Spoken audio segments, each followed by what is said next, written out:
Did you make a deal? No, Noriko.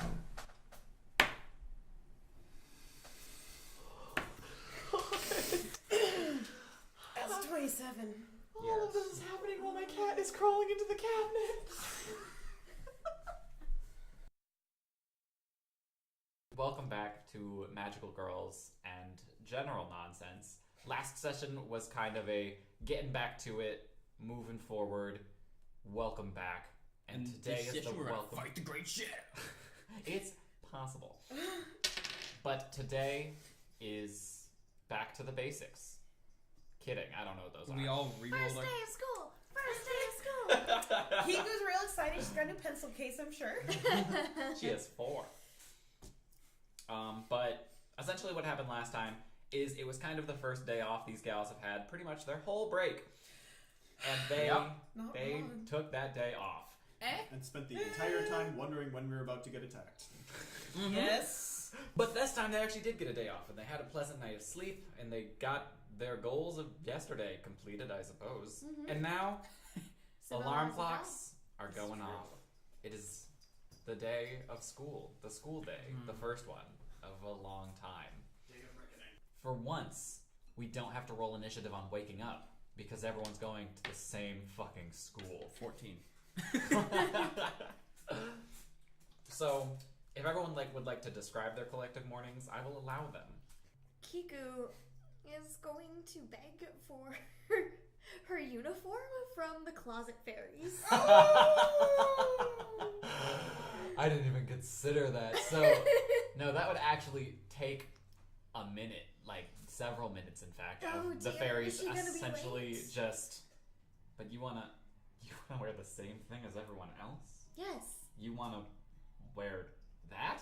Yes, it's the uniform for the school. That's how they know that I go to the school and I don't get stopped by security at the door.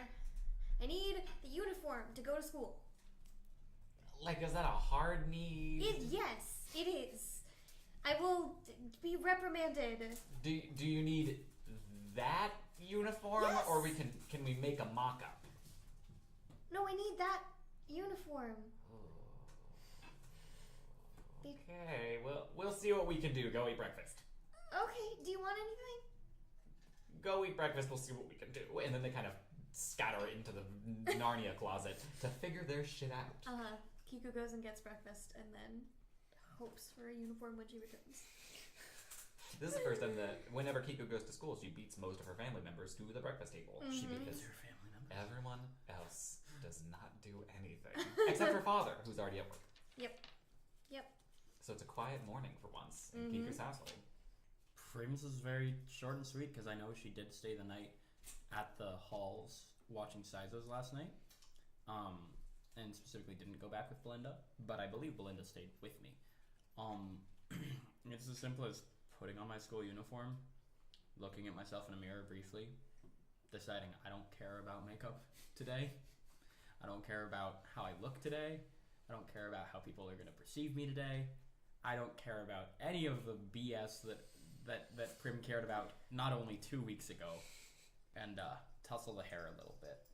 Prim nods, grabs her dainty little school bag, makes her way to the campus, just gonna start walking. But Noriko probably just gets up. I think her uncle's still in town, so she probably has her school uniform in with her in the guest room. So she just gets dressed. That would make the most sense. And just goes to school because She's Nariko. Hurrah. This is the one normal thing she does. no, Noriko walks to school. Yeah?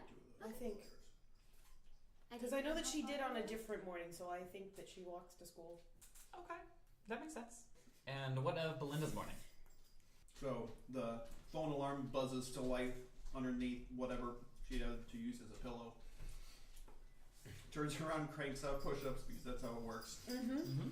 It is earlier than anyone else because she has a couple of things to do, namely go home and pack lunches. Several. Oh, okay, well then Belinda would actually see the package on her doorstep that is addressed to Prim. Oh, cool. You take it inside. Take it inside so it is safe. So she kissed Abuelo goodbye for the day and pack a couple lunches, and head out to swim club. Important Swim question. lab, swim team. Are you packing the package for Prim, or are you leaving that at home? Home. Mm-hmm. And then Sibylla. Sibylla's going to get up, do her full human routine, look in the mirror, contemplate whether or not to have the blue stripe of hair, and decide against it. She's going all mousy brown today for day one. And grabbing a backpack that's currently probably devoid of textbooks and heading to first period. And she would trip on her way out over a package Oh, God. that was sitting just outside her door. Kind of dangerously, considering that this place has no lights. Yeah, so she's gonna pick it up, see who it's addressed to, and B, Herself. who is it from? It's, The return address. it's from the school. That's cool. Okay, open the bag. Open the package. Inside is a school uniform, Oh, thank God. a backpack, and some miscellaneous school supplies, and like a generic little letter on top that's like, "Welcome to Laguna Hills High. We're excited to have you among our Shoves the student bag. body."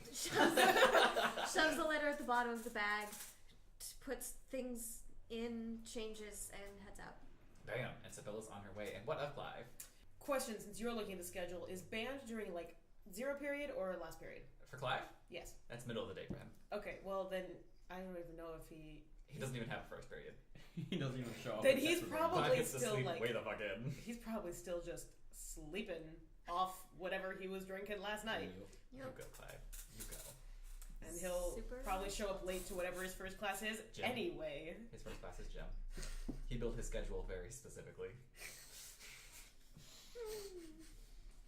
So, I'll actually start with Belinda, since Belinda would probably reach the school first.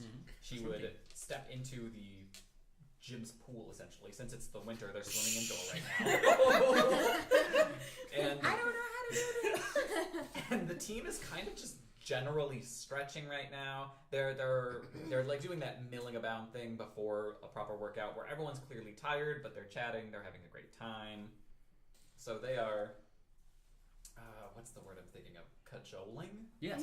Cajoling! Haha! English. And it's generally a pretty upbeat scenario. Surprisingly upbeat, considering that this place just reminds you of death. But anyway, that's not up to me. Have we ever, or did we need to actually officially sign up for this? Has that already taken place, given that's on our schedule? Belinda did the class thingy, and for her 0 period, she specifically put swimming. So she's not on the swim team, but she is in swim classes. Got it. Cool.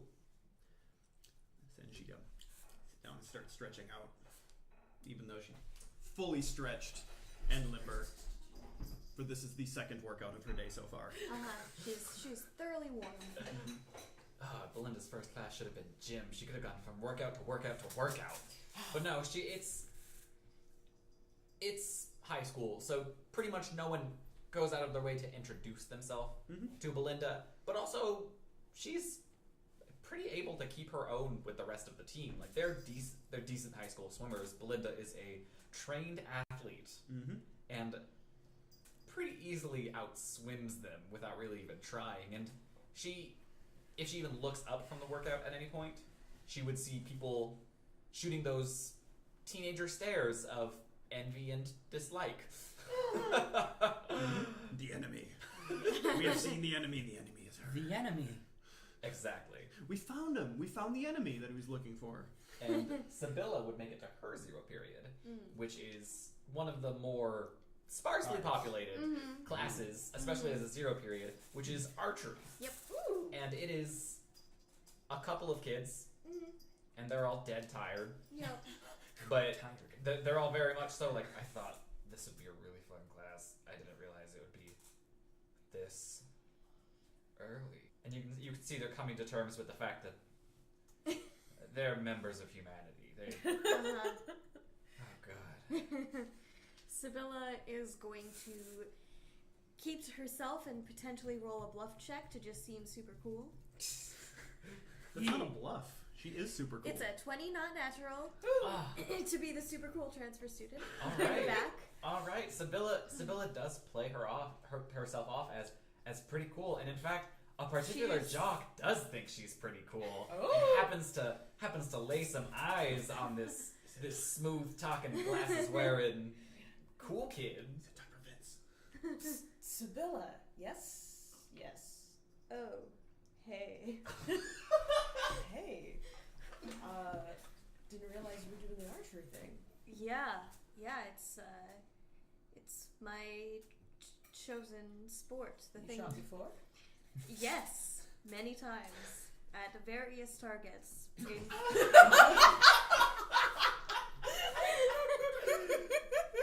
Vince, please roll a sense motive. At a +0? It's true. Okay, you know what? We'll... Careful about backing on here. 3. Character sheets. Nice, you go, Vince. Vince, this girl's seasoned. You can tell she's probably playing off the fact she's like Olympian or something. Were you on the team at your last school? You must have been. Someone like you. You were probably captain, weren't you? Not captain, but I was on the team. Fabulous. It's gonna be great to have you here. Oh, you're also cool.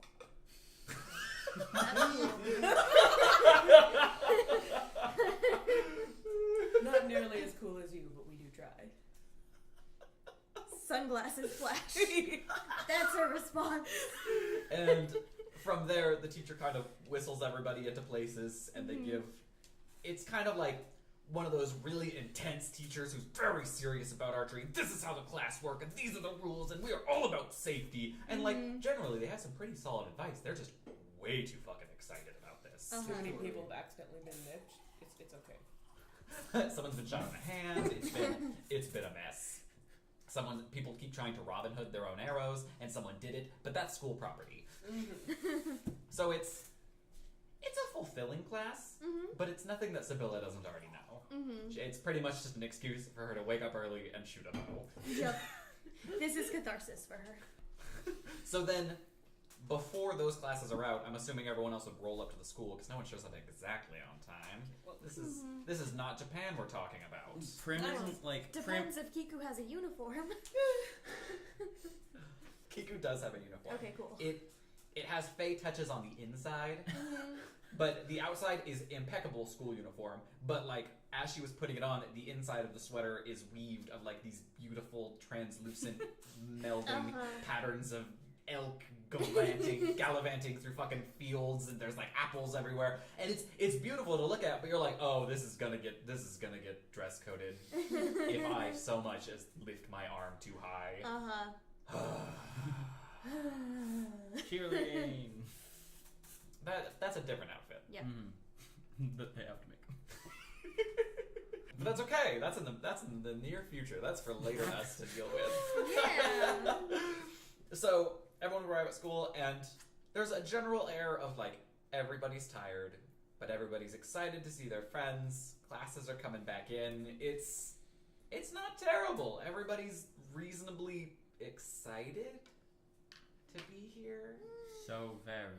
It's a weak excitement.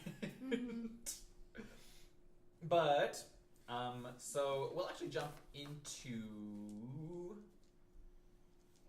Sibylla's first class. Okay. So the first period bell rings. Everybody, it's not so much of like a mad dash to class because today is pretty much renowned syllabus day. The syllabi are hard, and you'll get hard assignments in this first class, but you really don't need to bring much. It's not like you can really bring any homework to your first day of this semester. So if you're not trying. Sibylla would head straight to her literature class. There's assigned seats, and there's little placards of everybody's names. They're all written in different languages that those students have written in that they know. And Sibylla's would actually be one of the only ones written in straight up human. Cool. And She technically can't read it, but by process of elimination figures out that one's hers. she shows up to class and just stands around for a while like, She's cool. I'm sure one of you will figure this out. But then, passing through the doorway and accidentally running into her is this particularly small nerd who seems a little flustered at all times. And in fact, a couple of comic books spill out of his bag. Oh, sorry. He goes to rush to pick up. She just like lifts the sunglasses down a little bit. Hey. I'm so sorry. Good morning. Good morning. How are you? Good morning. She reaches and picks up the book that he forgot to pick up and hands it to him. Thanks. Yeah, I had to do my research for the job that we may both share. I'm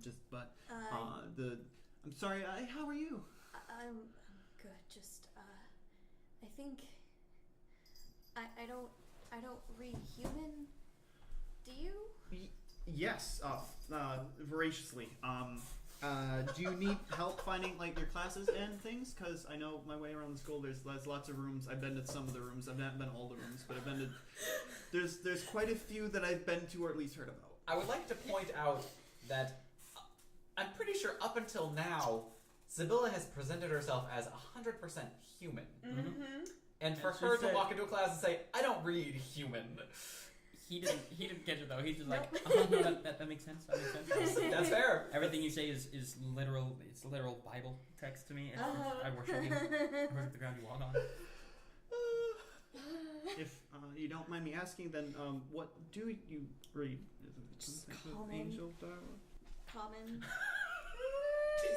Okay. Do you Yeah. speak celestial? Because baby, you an angel. Okay. Yeah. I can translate pretty easily. So what's your first class? Yeah, first class. Here, I'm just trying to find my seat. Oh, okay. First is right. Yeah. So there are the seats. They're there. On the floor. What? We haven't gotten our Shit. assigned seats yet, so I guess we can sit anywhere we want. Strolling into the room, his hair in a neat white ponytail, actually wearing the student uniform and cleaned up very nicely. Shouldn't have said that. Walk into the room, and he has a little bit of a beanie on, but you can see like 2 little bumps in the beanie. Yeah, his ears underneath it. Mm-hmm. And he looks around, sees you. I don't think there is one with your name on it. Well, I don't see one that says beauty. And he walks towards the back of the class, realizes he should probably read the... I love how awkward all of our characters are. The suave exit into the wait. Yes, no, that's exactly the beat. Like, he's like, okay, she couldn't be looking at me anymore. Oh, shit.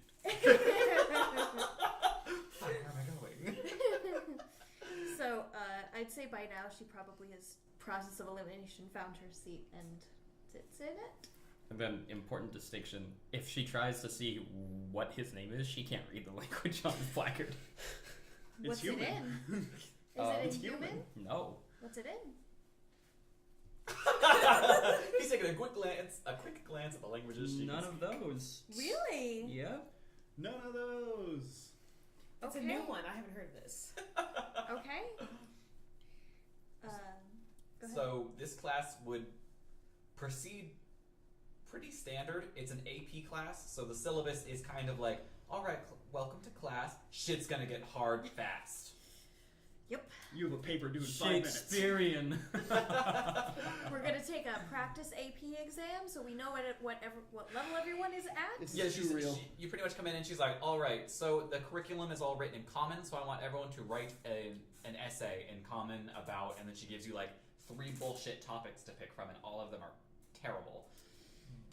Immediately from the back, just, I get it. And he begins writing furiously. And Prim, from just across the hall from her regular language arts class, would actually be able to look through the door's window and see into Sibylla's classroom, so she could have seen the whole interaction by the door and the teacher giving out the syllabus, and it's pretty much just... Yeah, no, her ears perked when she saw another Kitsune for a brief moment, but then she's like, okay. Nope, it's not that one. dude.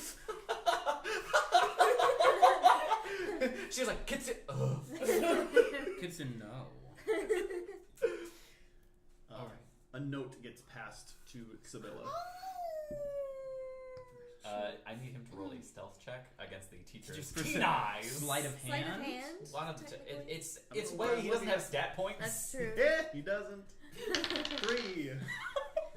Young man, are you already passing notes? It is day 1. If I say yes, does that mean I'm in less trouble?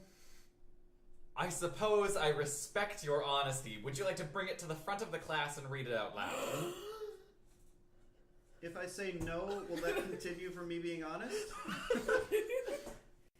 Your honesty is admirable, but I will not permit note passing. I realize we just read the syllabus, but it's on there. No notes, no food. Stands up awkwardly. Walks forward awkwardly. Takes the note and folds it. Loud enough for the rest of us to hear, please.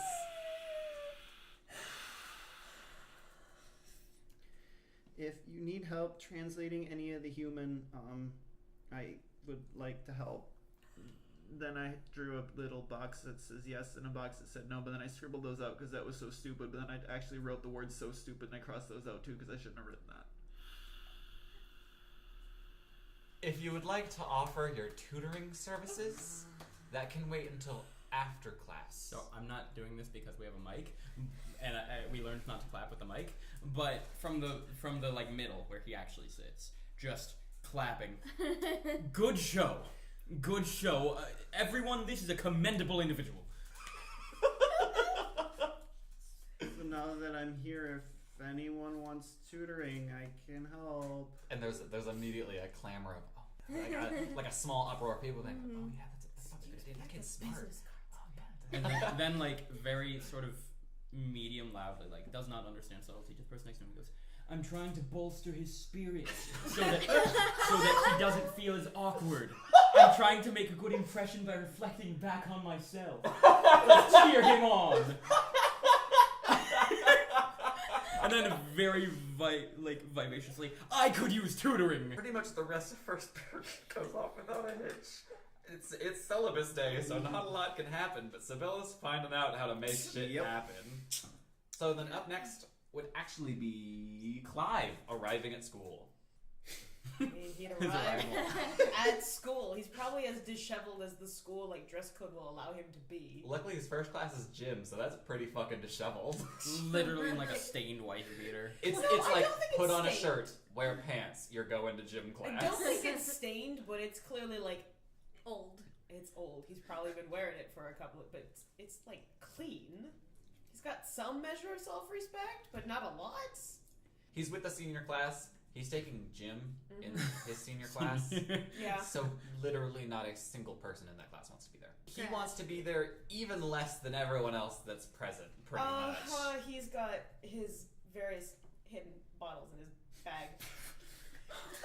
Clive would pretty much roll into class as attendance is happening. Mm-hmm. Like it's been the 5 grace minutes before gym of everyone getting changed, and Clive is finally wandering in pretty much as they hit his name because he's perfected being just late enough. It's like they'd be like, and Kitsune? Present?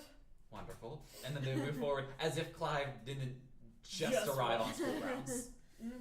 Literally, if he so much as tripped in the driveway, he would be late to school. Sibylla, actually, Oh boy. as she's on her way to her history class, she would feel a presence following her. And then she would realize that Kitsune has the same history class as he follows her. He does not follow her. It's not like a stalking follow. It's just they happen to be going to the same place, and Sibylla's very good at detecting pursuers. She would actually drop back a little bit, enough to be in the same line, and just say, "Hey, kid, what's your name, by the way?" Caramel macchiato. No, what's your actual name? I gave it to you. No, you didn't. I did. Your name. Awkward as Jeremy slowly passes by. Oh, are we announcing our characteristics? Brave. Are we announcing the wrong ones? You weren't. upbeat. And it continues on the way to history. Oh, what an interesting individual. He says with no self-awareness. So seriously, are you just gonna not introduce yourself? Oh, I realize you might not. So my people don't give their names freely. But I'm asking. Yes, and then you would have control over me, and so I will not give you my name. And you may call me Caramel Macchiato. Did you think I was disingenuous? I apologize. Not disingenuous, just Since we've already proven that we can throw in shits for other characters, I just want to hear Vince in the background. Nerd! No, he's nicer than that. We're more like, I respect that choice. Well, like, guys, he's Kitsune, he's Fae. yeah. Uh-huh. Yeah. But like, so what's he called on attendance, though? Yeah. Caramel Macchiato. Mess. Yeah, no, it's For- a different name in every class. For pretty much any Fae student, it's just like if you hit a random noun on the attendance list, you're like, oh, okay, you're a Fae. Got it. We've got an elf in this class. You could shorten it if that works for you. Is there a name you would prefer to call me? What sounds good to you? I'll call you Airplane. Airplane. Wonderful. Those are marvels of human technology. I accept the compliment wholeheartedly. Yep, human, that's what I am. Mm-hmm. I am, and he gestures at his ears, also human. That's in jest. I am not a human. Didn't you literally just say that you're a Fae? That was not out loud. He never said, I am Fae, out loud. That was to the table for clarification. He said, my people don't give their name. So he effectively said, I'm Fae. Got it. Mm-hmm. Got it. Okay, I respect it. And, what should I call you? Sibylla. Sibylla. Airplane. Nice to... Nerd. That one was way.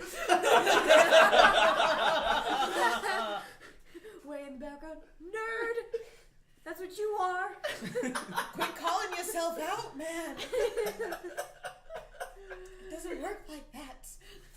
Are you also headed to, the human history class? Yep. Well then, I will see you there. As we walk into the same exact Yep. And you find out your assigned seats are adjacent to each other. And he immediately turns and goes, do you come here often? I've heard that's a human joke. And Jeremy from the other side of the class just, no. And the teacher's like, no, what? We haven't started yet. Excuse me, teacher. Huh? I believe that student may not be alright. He's profusely saying no. Are you in the wrong class? Are you lost? I can help you. I wish I was in the wrong class. And then he just slinks down, face down onto his desk. Wishes are dangerous things to make out loud.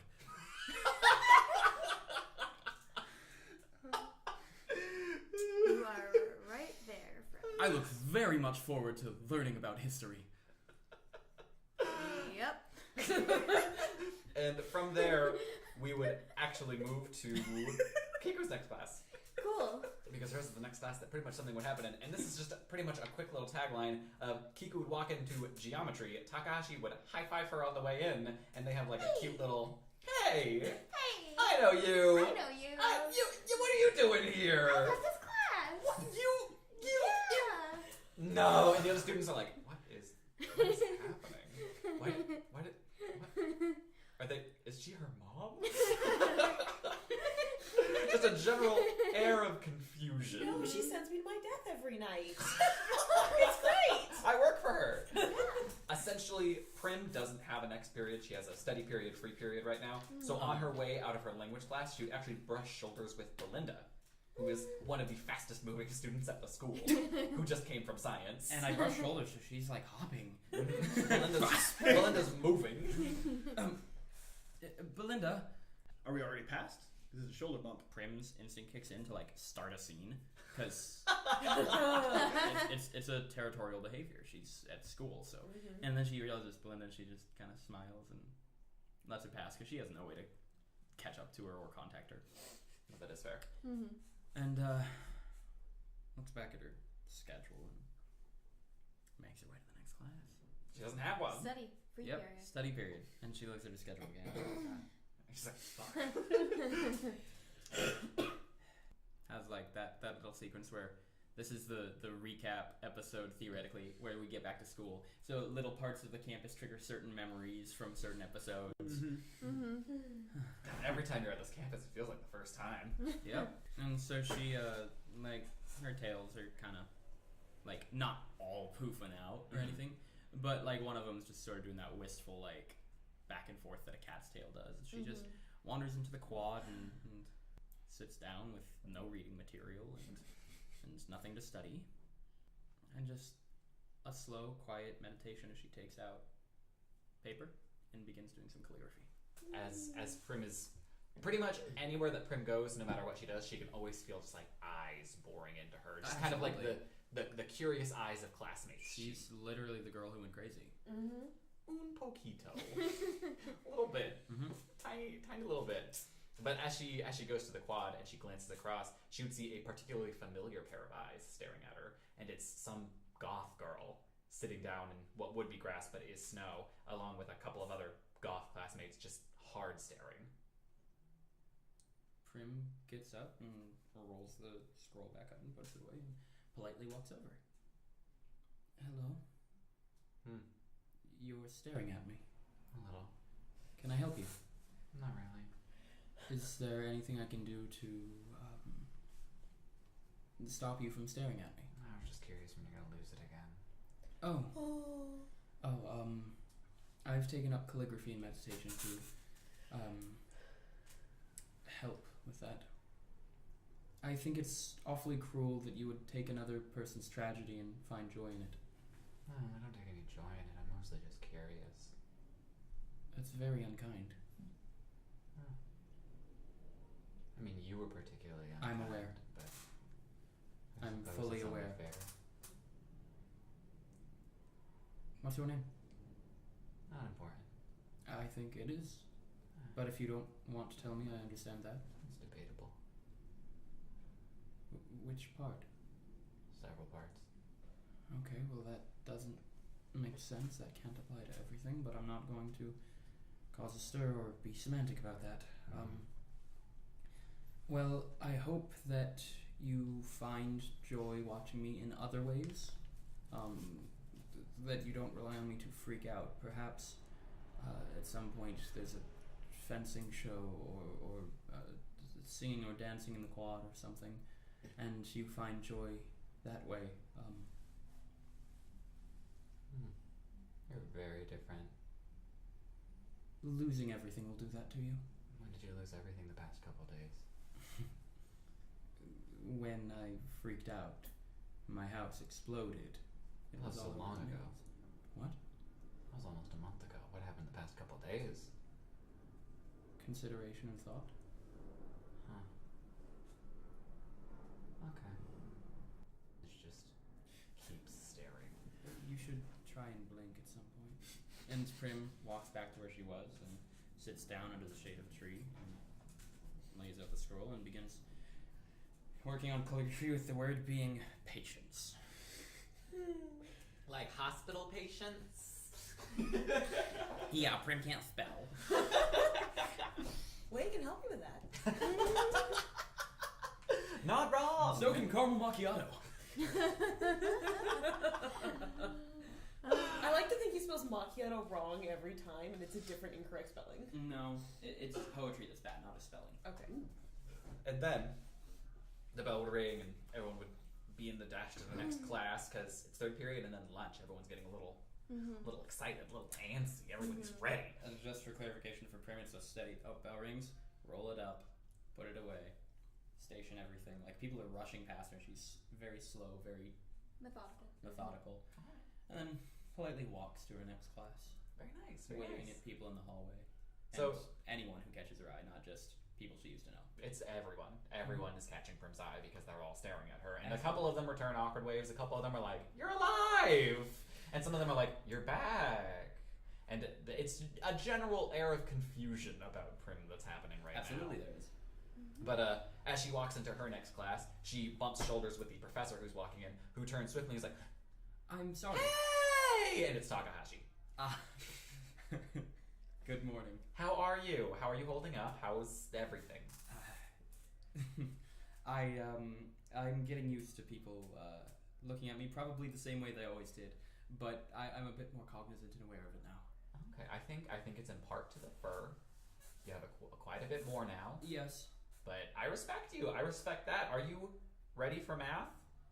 As ready as day one and have read syllabus already today is going to make me. Syllabus isn't too hard for this one. I mean, you took the class last semester. But come on in. And she has her general openings with the class. And actually, on the way to history, Kiku and Noriko would meet at the door. Oh, hey! Hello. How's your first day going? Noriko has actually had computer science and then physics. It's been great. Well, people have been giving syllabus is deep in coding. It's like, I know it's... We did that. Awesome, glad to hear it. What about you? It's been pretty good so far. Takahashi's really nice, and I'm hoping that maybe she'll help me understand everything. Although my math grade wasn't too bad last semester. No, it was not. Mm-hmm.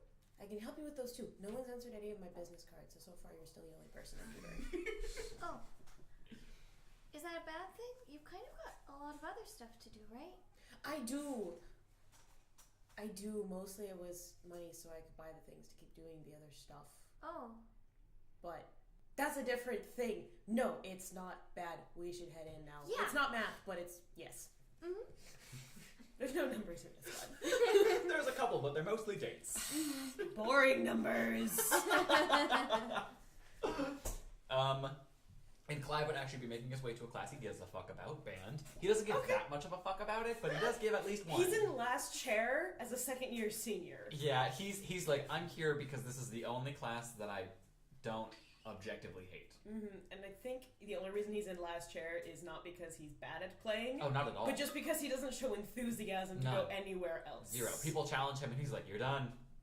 You did it. You played better than me. And they're like, we haven't played yet. And he's like, I'm not going to. Mm-hmm. He's like, I'm not competing unless it's for something different. No, exactly. And this is one of those teacher-student situations where the band director is remarkably chill with Clive because he's had Clive for 5 years now, and remarkably not chill with the rest of the band because they're very much so like, Clive is very good at what he does. Everyone else be like Clive. And as he sits there with his milk bottle. Yep. Students around him like, oh, what is that smell? Did they just clean this place? First day of school, you get all sort of weird chemicals. And Belinda would actually be on her way to chemistry. And chemistry is less exciting than she thought it would be. The sound of chemistry, she imagined like beakers overflowing and bright colors and everything like happening, and the teacher with Einstein hair. But in reality, it's you sit down and they talk about atoms. There's a lot less explosions in actual chemistry than what Noriko does. Covalent bonds. It's much more boring than she imagined chemistry would be. She is a big fan of this mention of covalent bonds, though. Wants to study that. But generally, third period is actually pretty chill. But Sibylla, you don't have a third period. You're just kind of wandering the campus, figuring out where shit is. Yeah, and then you much. hear rolling down the center of the hallway, essentially, on one of those like janitorial carts, is a small gnomish hijacker who is currently TPing the hallway on day one. I love her so much. And she's having a great time.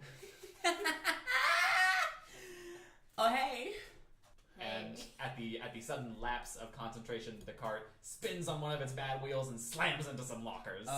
Let's make a performance check to do a sick kickflip. Yes! 19. Yes! Lara, you're not sure how, especially considering her size, but kickflips an entire janitorial cart.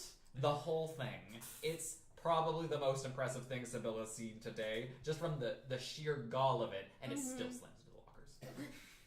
But from if down you're the gonna hall. burn out, make sure you look good doing it. Get back here! as you hear the gender slowly coming towards the. Oh, I gotta go. Do you want to run with me? Sure, why not? I'm free. Cool. And it's a hand grab and run. Aww, as they ditch the scene of the crime. The little gnome reaching straight up for the hand. But Laura's surprisingly spry. She's pretty quick on her feet, and you're guessing it's either drugs or exercise. Both? The word's in the middle. It's called ecstasy. A little bit of column A. But I'm actually out of it right now, which is kind of why I'm so... I'm looking for highs. No, I'm joking. We're in a high school. Yeah, we are. It would be a lot more interesting if that were the case. And everyone were the implication. So what you're not in a class right now. Yeah. Neither am I. Are you on the schedule right now? Because I'm supposed to be in class. Oh, I've got a free period. I figure I'm gonna Lucky have you. work to catch up on. Yeah, then you don't have people trying to catch up to you when you're taking your free period. That's great. What class are you supposed to be in? Fuck if I know. No. Do you want to make snow angels or something? Sure. Cool. Okay. Are you gonna be cold actually? Because I've got something that can warm the spirits if you need. And she takes out a little hip flask. Good. Thanks. Okay. She just lost all the points that she had gained. Oh no, she hadn't gained any. Laura's not a winner. but she had gained points. She had gained points with the Kickflip. All right. Sick Puts it away. and The sick flip, if you will. The sick flip. And yeah, they head off to make some snow angels. Literally, the whole idea behind the snow angel is she's then below eye level, and nobody can find her being truant. And while they're making snow angels, she's like, "So tell me about yourself. This is the fourth time we've run into each other, and I don't even think I know your name." Oh, it's Sibylla. Hi. I think I've introduced myself. I'm Lara. Yeah, Lara. Yeah. I'm new here. Well, yeah, you are. Learning the ropes and where things are. And just a head pops up from the snow angel. I'm happy to teach you. I have multiple people in mind. That's Laguna. It's like a pretty friendly place. Like the only people who are gonna crush your vibe are the staff. Good to know. Yeah, I don't mean to come off too strong. I like having fun. So if that puts you off, I'll stop offering. I don't mean anything by it. It's just my brand of fun. And not mine. Well, then what are your brands of fun? And she goes back to making snow angels. I like karaoke. I like. That's super bomb. It's gonna sound stupid. Quick, rest of the harem, write down a cheat sheet. I like going to a club I've never been to before. These are two things that I can accommodate. Pretending to be another person. Oh, that's super fun. I do that all the time because fake IDs are never accepted twice. So I'm always a different person when I go clubbing. And I know a couple really cool karaoke spots. Do you know Prim? I do actually, yeah. Oh, yeah, no. She and I used to go to karaoke all the time. Oh. And so I'm super down. I know a couple really cool places. Are you okay if I drink at these places, or would you prefer I don't? Because if I'm keeping you company, then I don't want to make you uncomfortable. That's really sweet of you, actually. Like I said, it's a brand of fun. I can quit if I want. I just don't want to. I guess I'd prefer you didn't. Okay, cool. Done. Cool. Yeah. Then my first choice is karaoke, because a lot of clubs are, even if people don't know the name I'm using, they know me. And people are going to come up at clubs. But karaoke, you get a private booth, 2, 3, 4, 2 people, however many you want. You can all sorts of totally cool songs. Smooth like peanut butter. And even if there's, no sake, we can still totally get, I don't know, some places do cool yuzu stuff, or citron. Those are fruits. And then there's, I know a place that does these cool, chicken wings karaoke. It's a very, American fusion thing. Yeah, I know a couple places. If you've got a phone? I don't know. I can like text you links to their websites and you can like figure out and we can see where schedules line up. Hang on, I'm checking if I already have Lara's number, because I might. They did. Lara was drunk when they did. She was smashed. And she takes out her phone to get ready to put the number in. I actually already have your number. So we do. Right. Right at what was it? The Hellfire Club or whatever? That place went up in flames, girl. Tragic side note, the Hellfire Club was a club that went up in flames about 3 weeks ago. The news on Sibylla's phone just like scrolls that. I don't remember what that place was called, or It's like most Blue of that something. night, but I do remember running into Blue Moon Lounge, something like that. If we're thinking of the one that we went to in Yes. characters, Moonlight Lounge. Okay. Moonlight Lounge. Thanks, Sibylla. I hope you had a blast there. I did, and yeah, we've got each other's information. I'll shoot you a couple links, and they're already on their way to you. Cool. And there's my availability, and it says whenever. So like, yeah, let me know if you're down for karaoke sometime, and we will go sing. Spoiler alert: I suck, but it's a total blast. Got it. I'm pretty much in that category too. Got it. And she falls back down and keeps making snow angels. That was the most wholesome Lara interaction That I was think we've ever had. wonderful. She's not on It was vacation also like anymore. the longest. Yes. That is true. Lara's always been like 3 sentences and done. Yes. Intentionally. All and right. now it's like they're at school. They have a reason to have the conversations. That's true. That are This no is longer. this is like the first Lara conversation that also garners any points. Yes. Any. If we could hit negatives, I'm sure she'd be there. She was there. She was. She's been sitting at a -2 for a while. We need Where's to update Macchiato? these. Airplane. He's at 0. Better than -2. I need to. Thomas adjust is not the these. front runner. When it came to like Sibylla's likes and dislikes, I halfway expected 5 chits to go in and 5 heads to pop out of the chest. Stephen was there. He was trying to throw snowballs. Start a game. Stephen was participating in the Snow Angels. But so this is another class that goes off generally just. It's a syllabus day. Everyone's just getting to know each other. They're getting to know their classmates, their teachers, their assignments. And the bell rings, and Useful darts out of the gym out of pure instinct and kind of... Wait. Are we going? Yes. We're going! And Useful skitters down the hallway. Noriko actually follows at a good pace because he's finally excited about food. So you Yeah. just watch Useful and Noriko sprint out of the classroom. He's eating! Like, she just yells that. The rest of the class like, is that what she calls? From across the campus. He's eating! I've heard these are called call and responses. Yeah, Kiku just heads to lunch. Nice. She probably packed herself a lunch. It's day 1, so everyone's pretty excited to not be in class. Everyone's catching up with their friends. It's very it's loud and jovial and fun in the cafeteria. I think all of the original 4 always packed their own lunches, so they pretty much just go in and sit down.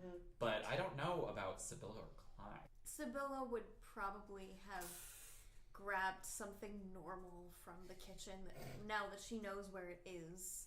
Just something really, really simple and made a note of the things so that after she gets her first paycheck, she can replace them. Okay, alright. So she's got what she's pretty sure is an apple. Pretty much. It's the right shape, but the color. Are seniors allowed off campus for lunch, or do they have to stay on? Yes, juniors and seniors both. And then Clive actually probably just wanders off to whatever cafe is closest to get a sandwich or something very Easy. basic and Super boring. easy. That takes no effort. Clive can Exactly. pick a direction and find one. So he picks a direction and I like to imagine he's just Down.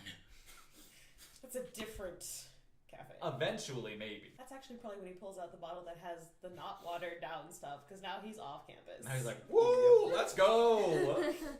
That's The the only way he's actual going to make it through his flask. next few classes. the actual flask. Yeah. And then... So Prim didn't pack lunch because she left from the halls, and the last bit of food she made was her Saizo. Yeah. She gets in the lunch line, which nobody's ever seen her do, and hello, Belinda.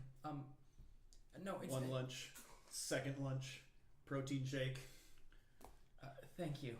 Noriko Takes the lunch, and the visual I was gonna go for originally was Prim finding a seat and there being that audible or obvious, like nobody's sitting with her sort of thing. That's- But now Belinda's sitting with me. The thing is, that's kind of how the magical girl table goes. Yeah. Because Noriko and Belinda and Prim all sitting at the same table, there's like a very visible Like- corona of no one else participating. It's like a Renaissance painting. Prim makes a point to like quickly identify the black sheep in the room, the goth girls. I was being coy, and wave them over, like accepting, There's a fully functional goth table. Like Prim Okay, and they're all there's like, a full table then. huh. Okay, I thought it was just like a small clique. There are small cliques that break off, but they all come together to form one great goth unit, like a goth Voltron. Volgoth. Gothtron. Yeah. Okay, if that's the case, then Prim's gonna just eat her lunch in relative silence. Noriko feeds her tuna Thank fish you. sandwiches to Useful. Useful also, there's like little tiny cat paws coming up from under the table at Prim's one. Like, I thought this was for me. Hold on. Useful, you're eating again. Am I, Prim? Am I eating? As he paws at the... It's good to see you in full spirits. And drops the tuna fish sandwich. I'll be back. And gets up to go get a proper lunch from the cafeteria. Alright, I do respect that. Useful, are you hungry? He slowly pokes up from below the table. I don't know. Do you want to share in the separate lunch I packed for you? And then he slaps it off the table and is like, oh no, you threw it on the ground. Man, I sure hope no one trips in this, and lays down next to it and begins eating it. I'm so clumsy. Kiku is eating with the cheerleaders, and This is the first time she's actually seen Noah all Yeah. day. Yeah, Because I they've had know. completely different schedules until Yeah. now. So as she sits down, he kind of like that anime thing where he just like slides in from off camera, like, oh hi, funny seeing you here. Hey, how have you been? I've been good. How was your break? It was good. It felt really long. Why? Just lots of things happened. But like what? Tell me about it. Tell me all about it. Well, my dad won a trip to like a ski lodge kind of thing, and so myself and a couple other friends went up there, and that was a lot of sleepless nights, slumber party kind of things. Sure. And yeah, then we were here and took a ferry out to an island. Lots of fairies are involved. And And then mid-story, suddenly a new cheerleader kind of emerges from the crowd and pries themselves between Noah and Kiku as she just like, wow, that's so weird. That sounds like such a good break. How was it? Did you enjoy it? Was it fulfilling? Do you feel refreshed? As Valerie just like hard stare straight at Kiku. Oh, hey, Valerie. Hi. You made it onto the team. Good job. I did. How are you? I'm good. You missed all of the winter break practices. Yeah, I've been really busy. That's okay. They were optional, but I just figured if we'd see anyone there, it would be you. Yeah, I did my best to make it, but I couldn't. But I'm really happy to be back and be part of the team again. I'm so glad to hear. Are you gonna stay as? Are you not going for captain? No, I don't think so. Huh. And what about that new girl? Why isn't she sitting with us? Belinda? Yeah, she missed almost every practice, except the ones at the end of last semester. Well, she was new to the team, so that's why she wasn't at the earlier ones. And I think she's hanging out with Prim and Noriko right now. So I don't want to bother her. If she wants to sit over there, she's welcome to do so. You're not wrong. You're so clever. You're always so clever. And Noah just kind of like awkwardly pokes his head out from behind her like, And meanwhile, Sibylla, gallivanting through the cafeteria, would suddenly feel 8 pairs of eyes on her, boring into her. As suddenly, it's like she hears a timer count down to 0, and suddenly crowds part as these 8 individuals jostle their way forwards, some by accident, some on purpose, some just because the crowd split for them, and each of them make a beeline for Sibylla without even realizing it. And she's just standing there with her little bento, like, And let's roll to see who's first. I rolled a 3. Vince got a 2. Way And got Rory got a 1. Way 11. Way got 1. Way got jostled by the crowd. Lara got a 4, and Caramel Macchiato got a nat 20. Caramel Macchiato was already with Sibylla. yeah, Airplane was coming from... Mm-hmm. Same class. Oh, no. No. No, because last was our free period. Yeah, you had a free period. Airplane. You could justify it as Lara is already with her. Sure. All Lara's right. already with her. Yeah. Bam, it's done. Lara and Sibylla. She sees a bunch of people coming over. She goes, "They the people that offered to help?" Yup. That's Like I said, there seems to be a Should lot. I leave you to them, or do you want a distraction? Because I can get you out of here, but you're running out of time. You are running out of time. It's coming quite close. Luckily, the next one who was closest got swept up by a nearby crowd of passing cheerleaders. Yes, please. Okay, you want a distraction. Flips your bento off the table. And More hands you like food under, and then she's like, "Oh my god, like you want to sit with me, girl, I don't even know you. Wow, this is really awkward. Yeah, you can go over there." And like she shoots you a wink, and it's like she's trying to make the scene and draw attention to her. And she's like, "Yeah, I only sit with like the really cool people, and that's just not you." But the wink is in there. Like she's very much at point blank. It's very obvious. She's like, "No, you're totally fucking cool. I love you. You're dope. Stick around." But she's making as much of a scene to draw attention to herself, like, and be a total bitch. No, that is fair. At that point, Jeremy would kind of swoop in and be like, "Wow, she's being unnecessarily hateful. Do you want to go anywhere else?" I can't speak on her behalf. It's up to her. I was kind of talking to both of you, but okay. Oh. I'm sorry. I didn't think people like you talk to people like me. Can Sibylla roll a stealth to get the F out of here? No, like, it's literally, Lara's trying to take, like, she's... No, I know exactly what Laura's doing. It's just getting since Jeremy's these people, attention now. Since these people were already trained on her. So you're going to roll stealth with a -10 since these 8 people Can are I roll surrounded. another as Lara? Yes. That's totally fine. That's a 9. That's probably not gonna do So it. Sibylla quietly tries to slip away as Jeremy and Lara kind of get into it, but then she realizes as she bumps chests with Vince, who is swept around a corner, that she was surrounded and only 2 of them were distracted. You're looking for somewhere to sit. Yes. Oh my god, Vince! I haven't seen you in forever! Thanks for coming over! I told the back of his leg. Yeah, I told you I only did it cool people, and Vince here is the sweatiest jock at the school. He's super cool. Like, come on, sit down with me for once. But luckily for Sibylla, a certain bassist swoops in and starts walking her away from the scene. Which also possibly Vince being sweaty, given that the... Oh, that was flaming totally hair- Lara just saying it. Yeah, the flaming hair thing, though. Yep.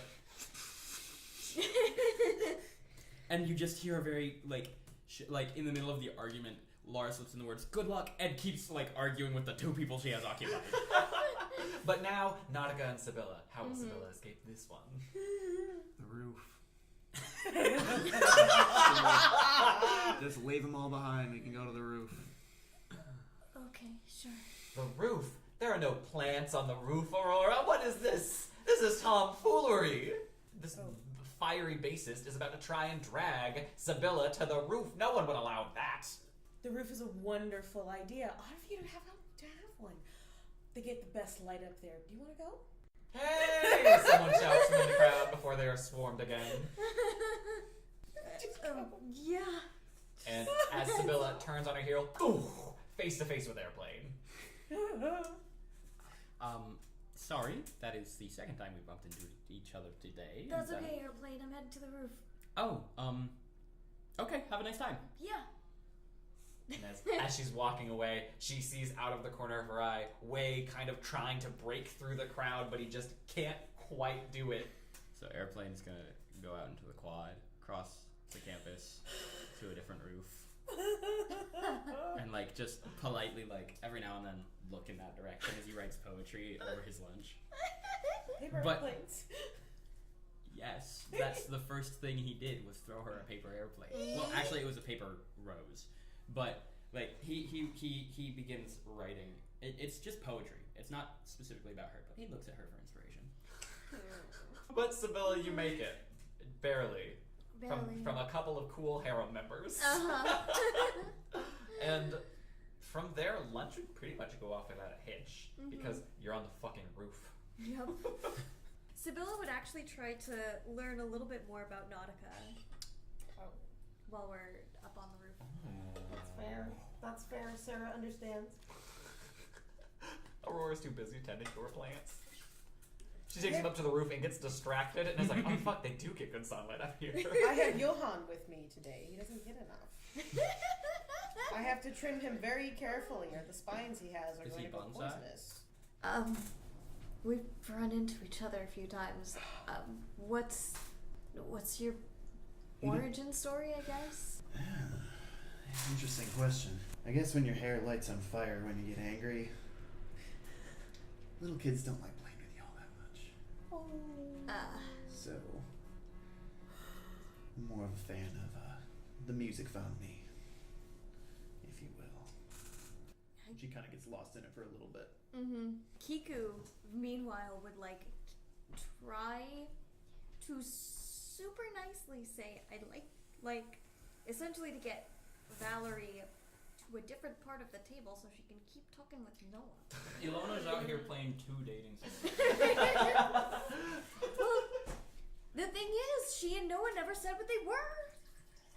Noah hasn't asked her anything. That is true. They're like dividing by 0. Noah 100% has not asked you out. Getting Valerie out of the picture is hard. Yeah. It's quite difficult. Yep. She is a Big character. But lunch would actually come to a pretty unceremonious end, as lunch usually does. I have things to do. Dex is doing things. I gotta do things. What are the things? Belinda eats real fast because that's kind of Bam. the death thing. That's how Belinda do. And then she's gonna go fight Steven. How? What? Belinda was the second crowd that swept Steven out. As Sibylla passes and Belinda easily catches Steven. You were on the cheerleading team, weren't you? Yeah, past tense. Yeah, I wanted to say I'm sorry because I didn't want to get anybody kicked off the team. I don't think they even notice I'm gone. Let's be honest. I noticed you're gone. That's sweet, but I mean, you just joined. It's not like you ever really knew me. Not yet. What? Did you really like it? Cheerleading? Yeah. I mean, like it was an opportunity for people to have to look at me. But, Do you really want to come back? I mean, I still felt like people didn't really even look at me when I did it. So like.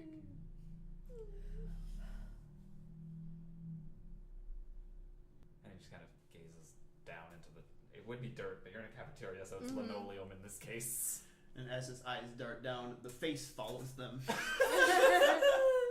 said, do you want to come back? I don't know. I haven't really thought about it. Think about it now. I mean, it was something to do after school. I was considering joining, I don't know, chess club or something. Oh, okay. Because if you don't really if you don't have your whole heart in it, then there's no purpose. I know this is very accurate. But, I mean, I guess there's not a lot that I really have my whole heart in. Why not? I mean, like, what? I just haven't found anything, I guess. I'd recommend the pottery club, but everything there is really breakable. That sounds really accurate. I mean, like, every time I try and put stock in something, it just, like, gets whisked away. Have you tried origami? I mean, like, a couple years ago for a school project, I had to do, like, the 100 crane thing. Because as far as that's something that you can do and you don't have to worry about it breaking. I mean, yeah, I guess, that sounds true, like, objectively.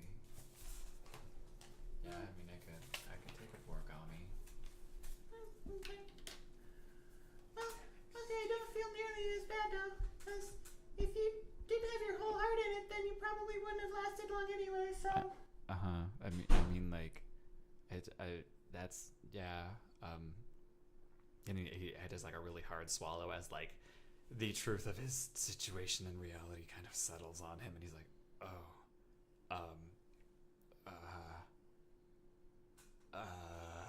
and then you can see the beginnings of an existential crisis slowly starting to dawn on him, and he's just like, what is Nyolarian? That's like, you can even visibly like see his heart rate increasing as he's like, oh my god. I got an idea. How about we make a list and you cross off the things that you don't think are... Yeah. Sure. Okay, do you have a copy of the club's list? I mean, yeah, I was gonna look at them after school today, and he hands a laminated list of every single club that the school offers. It's fine, my whiteboard markers work on that. And so let's go through the list and find what Steven is passionate about. Literally nothing. Yep. As you go through, and pretty much everything, he's like, I mean, that would be okay, I guess. I mean, yeah, that would be fine. I mean, yeah, that's not too bad. He's very much so an Eeyore about it. Just like, I mean, yeah, that would be okay. That's sure. I mean, yeah. So you get to the bottom of the list, and literally one thing has been crossed out. So, okay, you haven't found it yet. I guess not. You just wanted people to look at you?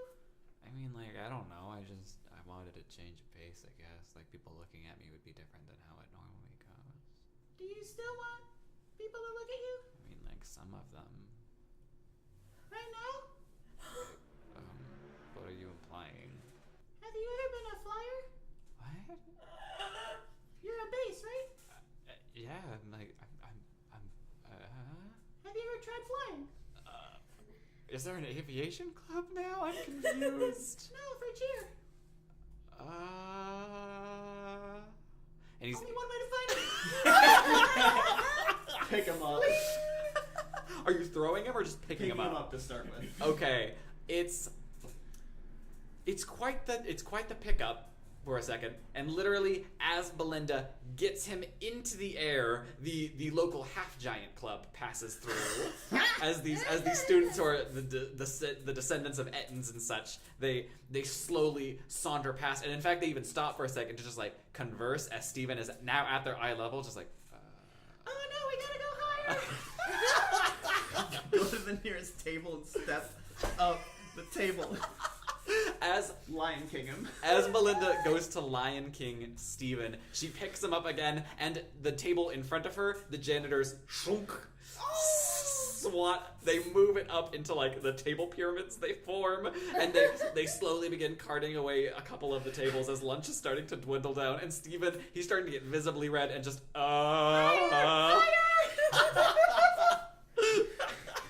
Which she's getting right because her hands are. I imagine she like piggybacks him to write it, show him, and then pick him back up. Or is it like a toss in the air long enough to write? That's the last resort, is tossing him. Are we at the last resort yet? I don't know. I don't, because we tried the whole stand on a table thing. There's no like trash cans aren't higher than a table, or at least they're not going to be higher than a table. I don't think this, because I have a habit of putting like the stage in the cafeteria because that was my high school. Mm-hmm. That at least they can't move in front of, so I guess we're gonna try the stage. Just go on stage. Sadly, there isn't a proper stage because it's not an auditorium cafeteria combo, but there are like the food stands that food is sold out of. Perfect. Perfect. We must ascend.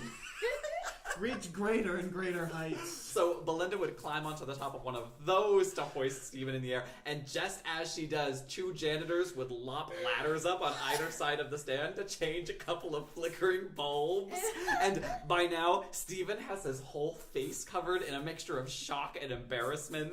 Just, I don't know what we're doing. I'm very confused. And at one point, one of the janitors who's changing a light bulb would set the dead light bulb on top of Steven's head to put in a new light bulb. They effed up though. Ladders are used in pro wrestling. They are, in fact. We're going to the ladders. So are tables. So, onto a ladder that a janitor is currently on. And three-limbed climbing and one-armed hanging Stephen by his collar. Witness me. So finally, a couple of people look up and they're like, "Is that? I think that's the new cheerleader girl. What is she doing climbing those ladders? Are the janitors safe with another person on those?" And it's just kind of like general chatter amongst the crowds like that, as Stephen just very much so just like, "I don't know if I want to be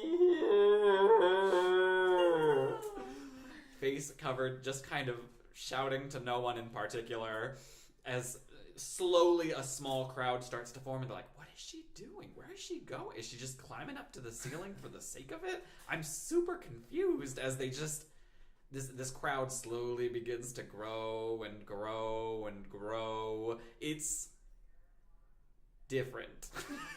Which is what he wanted. And as the janitor finishes changing the light bulb, it starts shining again, so she can hold Stephen up in front of the light and have him have a luminous aura. And as soon as he's held up, the janitor kind of very quietly puts Stephen back down and is like, "I need to get off this ladder. Would you mind climbing down or not? I guess I can sit up here. Do you have a spotter? I don't know if these ladders are classified for this many people." As Stephen, he just kind of like mutters some stuff into his hands, just like, "I don't know if they're classified for this many people." And I can't hear any of this. Yep. It's promotional for the wrestler. Prim takes out her phone. We're working on a poster we haven't figured out what we want it to look like yet. And then just like finds a position, holds a sign up for Belinda, the janitor has to get back down. And we start lowering. Again, the three-limbed climb. When you kind of set Stephen on the ground, he's gone like full fetal position now, hands over face. So you pretty much just like set him down feet and butt at the same time as he's just like, "Okay, I guess we're on the ground now." And the janitors, they kind of pack up their stuff and get going. Lunch it's not over, but it's getting there. Something's over. That was Kalinda, everyone. Nothing more to see. Move on. And the crowd kind of confusedly disperses. They're all like, "Oh, okay, all right, and they kind of like mutter to each other about what the hell just happened. And Stephen lays on the ground. Kind of sit next to him. Poke, poke. Well, how did you think? What did you think? I mean, it was okay, I guess, but I'm pretty high up. Reach and pry a hand off of his. What did you think? I mean, it was okay, I guess. I already said that. What are you doing? People were looking at you. No, they weren't. Yeah, they were. We were looking at That's someone in doing weird That's what it stuff. says. Oh, I thought that sound was you crying another hand. Sorry. I'll look through my eye slits. And by now the blush has spread to his entire head. It's even starting to affect his hands a little bit. Are you scared of Norco like sort of funks him on the forehead and V8 stuff? Like could have had a V8 like not hard, just enough to be like, "Are you listening?"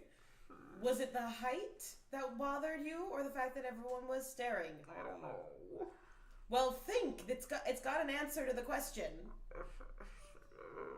I mean, I guess it was a little bit of both. I don't know. Yes, you do. Why are you Everyone interrogating knows me? things. I'm just trying to have a good first day back at school. Was it because it was unexpected? I mean, like, I kind of expected it after she just kind of said a bunch of stuff. I'm sorry, I can't hear your voice very well. Can you take your hands off your face? What? There's nobody else here. There's all kinds of people here. They're dispersing, it's fine. There's the sales people. I'm sorry, I have to hear the words spoken clearly or I can't understand them. I'm really bad with languages. Just hands off Why are face. you talking to me? Because I'm her friend and I'm trying to speak to you. Can you I take don't your even hands know off? who you guys are. I'm Noriko Harada. Okay. This is Belinda Rocknoggin. Uh-huh. Now you've met us. No idea who you are. Hi. Who are you? Steven. Stevenson. My father was Steven Stevenson, and his father before him. and she doesn't let go of his hand. Okay, I guess this is just what we're doing now. So, can we take off the ladder climbing club off of the list? I don't think that was a club. Did we talk about that? It was different. I mean, yeah. Why are you guys talking to me? Because why not? Okay. Alright, that's pretty rock solid, I guess. Rock noggin solid? I can't really dispute that one. Did you like it when people were looking at you? Not really. Belinda, you feel your phone buzz. So, maybe you can try something different next time. Do you like reading? I mean, I've been reading you this whole time, so I mean, I guess I don't hate it. Maybe you could recommend some books. I got a physics Do you book. like science? Science is okay, I guess. I think I have some primers. Some what? Some I don't. People get when I recommend books and loan them, I loan textbooks. I don't know if you care for that. Do you just read textbooks? I mean, I correct some of them, but That's okay. Okay. Sure. What do you prefer reading? I don't read a lot. I mean, like, I guess I read I would read stuff on the internet if anyone would add me back. Where do you go online? I go on the book face. I go on instant gramming. But I only have 2 followers, and one of them's my grandma. Are you on there by name?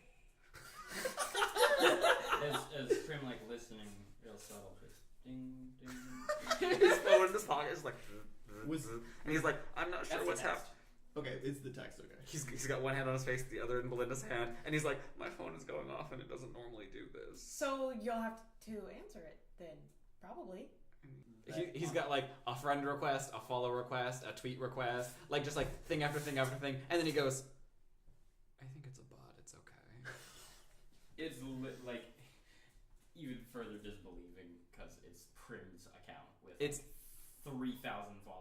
It is Prim's account, but it's also just the fact that it's all of Prim's accounts. And he's like, this is a clerical error. Oh. But I mean, I guess she'll follow a bunch of cool pictures of stuff. That'll be cool. Can I go to class now? Did the bell ring? I mean, not yet, but I like to be early. Oh, okay, I'm sorry for everything. It's okay. You tried, I guess. Well, now you know us. We shook hands. That's how that works, right? We shook hands. We are now introduced. Yeah. Yes. We're introduced now. Therefore, so you know someone, and we know you. Do you want to eat lunch with us tomorrow? Sure. I guess normally I just eat out in the quad and sit by a trash can. But I'll eat. That's efficient. We've got It something is. that's like a trash can, so it'll be fine. Is it a trash can? But it's where you can put your food if you don't want it. It is taken care of, especially if it's fish related. I'm really confused, but I'm just gonna take your word for it. You should. See you tomorrow then? And he's just kind of petrified, stands Inches up away. and just slowly sidles on away. That's the longest Steven's ever spoken. Yeah. He and Lara are making their way up in the world. Yeah? I don't think Steven got any points because Sibylla wasn't present. She was on the lead. Uh-huh. But Steven sits at a firm 0 the entire game. Steven actually sits at nothing. He doesn't have a score because he hasn't been met yet. Yep. But that will bring us to the end of lunch as the bell sounds and everyone's on their way to their next class. Presumably. You guys don't have to go. I'm not your owner. I hope Lara's not. Lara does the thing where she tries to get marked for attendance and then leave. She's very good at it by now. Yes. Especially as a gnome. Mm-hmm. She pretty much, at this point, she pretty much Literally, pokes her head in and is she's- here, and then Because no racial magic. She's gotten to the point where she'll walk by and ghosts sound here, Yeah. I respect her. And the teachers are always like, okay, I don't see her, but you don't call out that you can't find your gnome students. So Clive and Belinda would actually run into each other as they kind of awkwardly try and shuffle past each other before realizing they're taking the same math class. Yep. Mm-hmm. No, that makes sense. As they both kind of awkwardly sidle on into a class, and Takahashi goes, well, hi! Afternoon. I haven't seen you in one of my classes before. Are you new? I'm kidding. I know all about you from the other teachers. Why are you taking this class? I thought you'd be in a remedial math class. I failed this one. I've got to retake it and get a grade so I can graduate. Oh, I wasn't your teacher last semester. No, you weren't. For the most part, I haven't actually gotten to the levels that you teach at. Well, I actually started teaching sophomores recently, which is why this is a sophomore class. Yes, it is. I figured you'd be in the... Most people would. Okay. I'm in a sophomore class. Oh no. Are you not supposed to be? Where are you supposed to be? We're like, it's not a year has passed, so we're still freshmen. Noriko and Belinda's still freshmen, right? Noriko's been a sophomore, but I think you're the freshman. Noriko is legally a sophomore. She's there for credit. I figure they just sort of throw classes like, this one probably won't bore you. Please just sit. No, literally, like, they gave her her first semester at school, and she killed it. Mm-hmm. Yeah. So then they just kind of, like, handed her the class list and was like, which of these will challenge you? And she was like, none of them. And they're like, which ones will interest you? And she was like, okay, great. I'm sorry, I'm a freshman. I didn't know I'm in the wrong place, but I'll do my best. No, you tested into this class. I got your last math grades. You should be in here. Okay. I'm really good at drawing lines. Okay, perfect. This class is also a lot of whiteboard participation, so I guess you're already there. And then Kiku would head out to art. Mm-hmm. Noriko to her respective English class. Prim's in history. And Sibylla, Mm-hmm. lucky you walk out of the changing room to walk into your gym class, and walking right alongside you is Vince. Hey. And she keeps The going. silent thumbs up. Where'd you node out to for lunch? Huh? Lunch. We ran into each other briefly, and then Lara started yakking at me like she does. Just curious where you had lunch. And then she hears kind of a bumbling and a fumbling as he knocks into a couple of people coming out of the changing room, and Way Way to go. kind of rolls into the scene. Mm-hmm. Anyway. About this morning. I'm sorry, I didn't want to embarrass you like that. It's okay. Do you think anybody caught on? I think a lot of people caught on. But did they know it was you? I don't think so. I mean, you were handing the note right to her, so it only kind of made sense as Jeremy kind of power walks past. Jeremy has power walked past every single thing. He's just powering a walk like around the school. That's his entire thing. Passing notes in class. You are cool. That's me. Is that your whole criteria? Are you? Why should I shut up? You're the one who should shut up. You're saying dumb things. At least Never been clever. in my Champion Academy, there's a scene where somebody like passes a note to someone to pass to another someone, so maybe they thought it was that, and I was trying to get somebody across to her. It's a good thought. I don't know that anyone personally thinks that way, but it's a good thought. Are you okay? Yeah, it's just a bit overwhelming. Him or school? Probably you. We should go. And Vince just like arm around his shoulders and just like walks him off to another corner. Jeremy's rude. He's blinded by the light. I know you said that you don't like new people, and there's a lot of new people, so Mm-hmm. But you're not a new person. thank you. Yeah. If you need some place to eat lunch that's not around a lot of people, the AV club room no one goes there. Ever.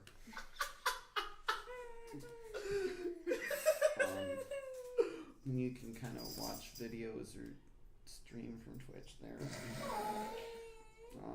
His stream is If you I think if you want to borrow the key, I can lend you the key so you can go there and you don't have to eat without. You!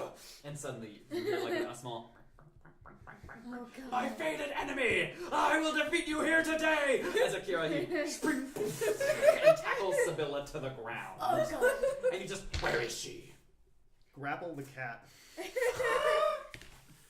Two. As Wei reaches down to grab Akira, he does that thing where like he gets his hands around Akira's midsection, and then Akira does like the cat flip out, back claw to face, just as he lands. He's like, another adversary in the field of combat. Between me and my final mark, I'll make sure that you meet your maker, young man. And then Akira lunges at Wei, as suddenly Oh god. Antigone pops out, and she's like, now's my chance! And then she fucking books it. Antigone leaves. She's as fast as she can in the other direction. As Akira, he leaps onto Wei, and it's kind of like one of those cartoon around the head, and then he stops, he's like, my fated enemy, away again. I'll catch you. And he springs off away, and then sprints off towards this poor little mouse. Antigone. And then Kitara running past in a school uniform as she like has books in front of her face. She's like, oh hey, I gotta go get him. And then keep Antigone safe if you can. and then a couple of nearby people you just hear, did she bring her cat to school? Can a cat bring a cat to school? I don't think you're allowed to say that. I don't think that's kosher. Okay. Oh my god, And- are you okay? Language-wise, it was just. Actually, no. Akira shouts in common. Like, It's finally happened. He said I was his fated adversary. Wei, are you alright? I've been waiting for this moment my entire life. I've been chosen. Wei is removed from the harem and dropped into a different campaign. I need to find someone to teach me. What are you trying to learn? Some type of martial arts. Could be kendo. Could be swordsmanship. Could be. What if I'm a long range class? Do you think they have archery? They gotta have archery here. There's archery in period 0. And then you can see Akira scaling one of the gutters of the building that you're assuming Antigone went inside of. He's like, I will claim you, my adversary, in ritual combat! Ritual combat. Swords. Definitely has to be swords. Kendo. I have to find the kendo class right now. There's always Oogle. It's Boogle! Sorry. We make variations every time. We can only have so many janky third-party search engines. The AV club key. I'm gonna be busy from now on. Okay. I have to train. Will I see you at work? And then Kitara would actually run back again, just like, I need some help climbing the school. Can you help her? 'Cause I'm a little busy. You're a cat person, right? Yes, she's quite literally a cat person. Do you know anything about sword fighting? Can you train me? What's happening? I've been chosen. By who? Evil cat lord. What? Which I'm assuming that you already have a connection to. Which is why you've come at this time, at this place, at this moment, because it's the destined moment where I can finally Wait, we realize have my second destiny. period together. So is that a no on teaching me swordsmanship? Not a hard no, but I'm confused. I can. What's the second period again? What's second period again? Because we could skip second period, train sword fighting, and then I can teach you all the second period stuff very fast. 1 second, and then she holds the book between her and Sibylla and is like, did he get a gem today or something? No. He's just like this? He thinks Akira is challenging him. You think Akira's challenging you to a fight? Its name is Akira. That would make a great name for a manga. He did. He left his mark. And it's probably gonna scar over. Wade points to one of like 19 scratches on his face. And Kitara's just like, you might want to go to the nurse. But but then it won't scar over properly. You have to have the scar because you have to have the mark, because that's how they recognize that you were the fated rival. Because he identified me as the fated rival after he clawed me. He tried to pick Akira up. Oh no. You might have become his rival. That's why I need to train. Okay. This is the beginning of my story arc. I'll meet you after school, I guess? Where? At school? We're at school. It's a big place. Okay, no, it's fine. I'll just keep looking around until I find you. There's the fencing club. Fencing? Is that fine? Sure. Okay, fencing club. I know a fencer, I think. Okay, I've set 5 I'm minutes. late to class! And the guitar actually just books it. Sorry you had to see that. Sorry you had to be drawn into all of this. This fated clash between good and evil. As he's thinking, he just hits the ground nearby, and you can see Akira bouncing from the nearby building. She's like, I'm coming for you! I'm sorry, we gotta go right now. It's not time. We haven't had time to train. Okay. Let me show you the way. I think we gotta run off for a second. Well, yeah, as you guys run off, Akira is like mid-bound off a building before a very small firebolt. And Ion, she slowly walks on the campus just like... You try and keep that cat in one fucking place all day, and all he does is swear and spit at you. I swear he's my favorite keeper. And she walks back in, grabs Akira by the scruff of his neck, and he's like, you will never! And her other hand ignites, and he's like, relinquish me from your grasp because it is quite comfortable. And she slowly saunters off, stopping for a moment, and, oh hey. Hey. Bye. And she presumably makes her way back to the crystal halls. So things are gonna get weird from now on. You might get attacked by monsters now.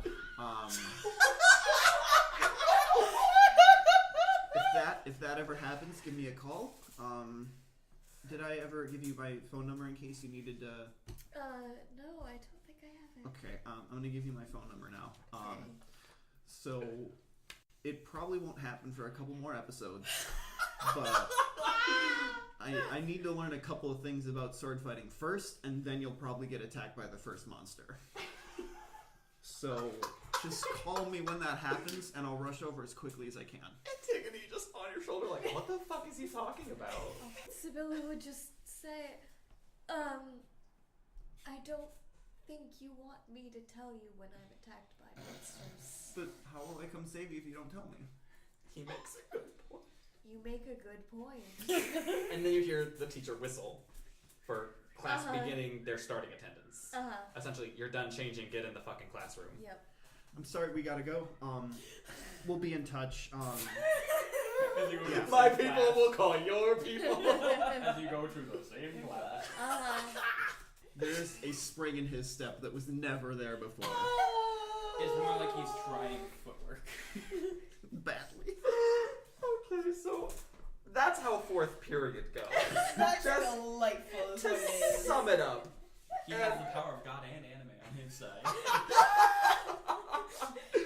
So, for fifth period, Kiku and Sibylla would actually pass each other to the changing rooms. And Noriko and Prim would sit right next to each other in chemistry. Again. Yeah. How's your day going? It started with physics, and then I had history, and now I'm here. We had to cook someone up. You were there for lunch. When Belinda was carrying Steven up the ladder. Yes, I was wrong. Okay. Yeah, I texted her about I that. I was wrong. expected. Well, I don't know. She asked a weird question a while back, so I thought they might be related, but they're not. So I'm going to try and make that kid more comfortable because Belinda wants that, and I'm losing grasp of my political pull here. So why not use it for good in the end? So was that you trying to rebuild a reputation as helping people, or is that you throwing everything to the wind? Because I can help with that last one. Everything I've already done has been thrown to the wind. Do you see the people staring at me right now? I never paid attention. Well, It's literally everyone in the class. and you're the only person not staring at me. You're blinking. Because we're having a normal conversation. They don't.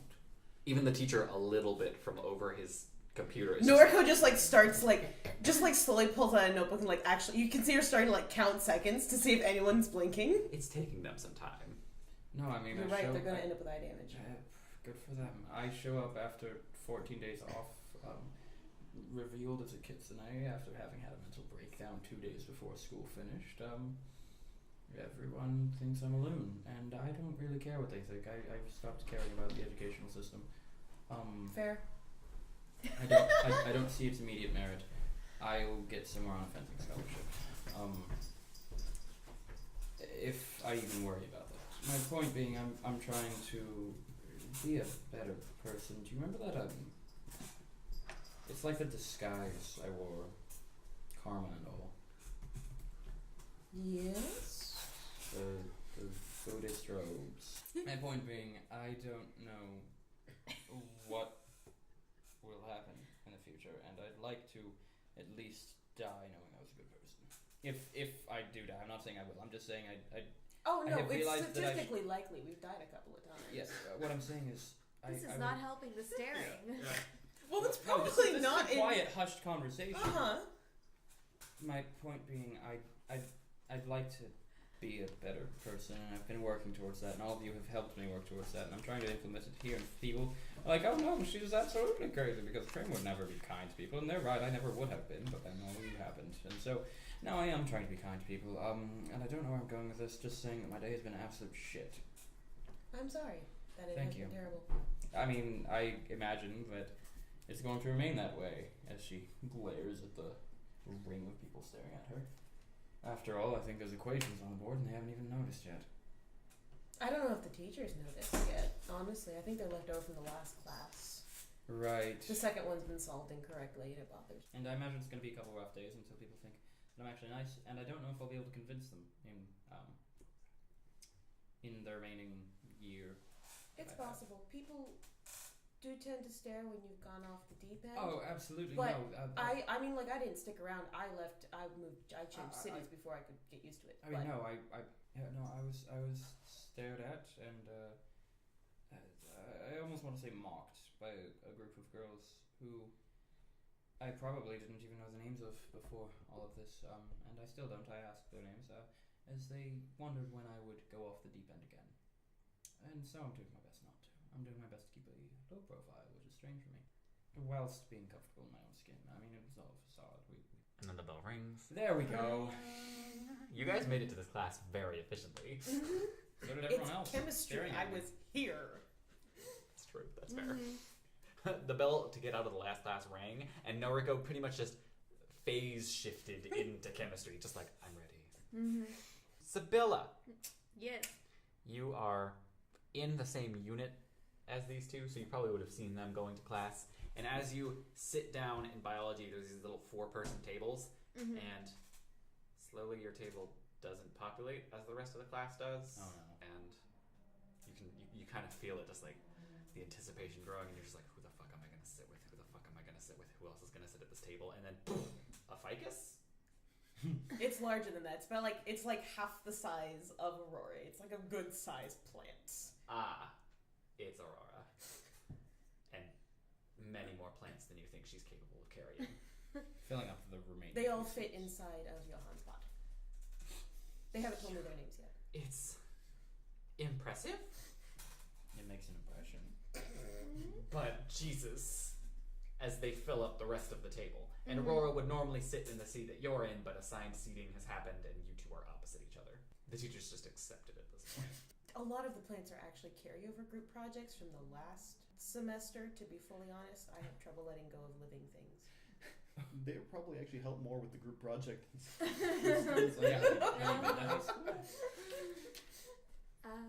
Cool. I'm guessing you're the biology expert. Certain biology, if it's plant related, yes. I'm not so good at like human, but I guess it's anatomy at that point. Like ATP cycle and stuff like That's that. it. Yes. We'll figure it out. You're wonderfully intelligent, so yes, I think we will. I try. Have you given any more thought to working at the Arboretum? I have. I don't think I'm gonna be starting there, unfortunately. I know, like, you would definitely teach me everything that I needed to know, but I know there would be a learning curve, and I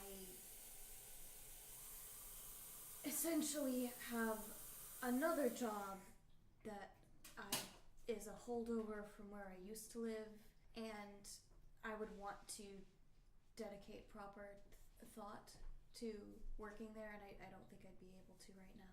That's perfectly fair. If you ever need a quiet place to just sit and read. Maybe. I literally have plants that will help block out sound if you need a quiet space. That's terrifying. That's a horror. That's... Well, it more of like muffles it, but it helps if you need to put in some study time. cool. The bell ends up ringing for this class, and syllabi shenanigans begin, essentially. And as this period comes to an end, Prim would actually be stopped right outside the classroom, and someone's like, oh, hey, the principal wants to have a quick word with you after school. Okay. After school, so it's not entirely urgent, but I should go, yes. Okay. Yeah, just after the next period. Thank you. Yeah. After the next period, I don't want to miss fencing. Someone will give you a pass. You'll be good. I just personally don't want to. Yeah. No, that's fair. I'm sure it'll be quick. I don't know. I was just told to tell you. Okay. I can go to your fencing and let them know, and then wait for you afterwards. Thank you, Noriko. Yes, just let them know I'm running late. The principal wanted to speak with me, but I do plan on joining them still. Thank you. It is much appreciated. Cool. I will let them know. Mm-hmm. And they run off. And then, as you guys start making your way, you see suddenly at the end of the hallway, Belinda and Kiku as they make their way to physical science. Practically arm in arm. Have a Fucking nice class, ladies. determination. We're almost there, Prim says. We're gonna study together every night, and we're gonna get really, really good at this, okay, Belinda? I can help you with that. Or try. I'm gonna cheer you on, and then you can cheer me And on. I'll cheer you and then we're gonna do a lot of cheering. Yeah! And then Clive suddenly makes his way past the duo of physical sciencers as they are very ready to do some physical earth sciences. Hello, Clive. Afternoon. Yes, afternoon. This is my enough period. This is after lunch. Afternoon. You shouldn't be holding that at least for No, he's got, like, it's a milk bottle. He doesn't have the flask out. It's a milk bottle. Clive also in physical science? I forget. No, Clive has chemistry, Okay. but he has to pass those two to get there. This is true. Effectively, it's like pretty much Keep everyone recording. past everyone except Sibylla. Sibylla's in the math wing right now. Yep. handling 1 plus 1 plus 1 plus 1 plus 1 plus 1 plus 1 plus 1 other people. Yes. Extended joke. Darlings, if I could pass physical science, you two will be just fine.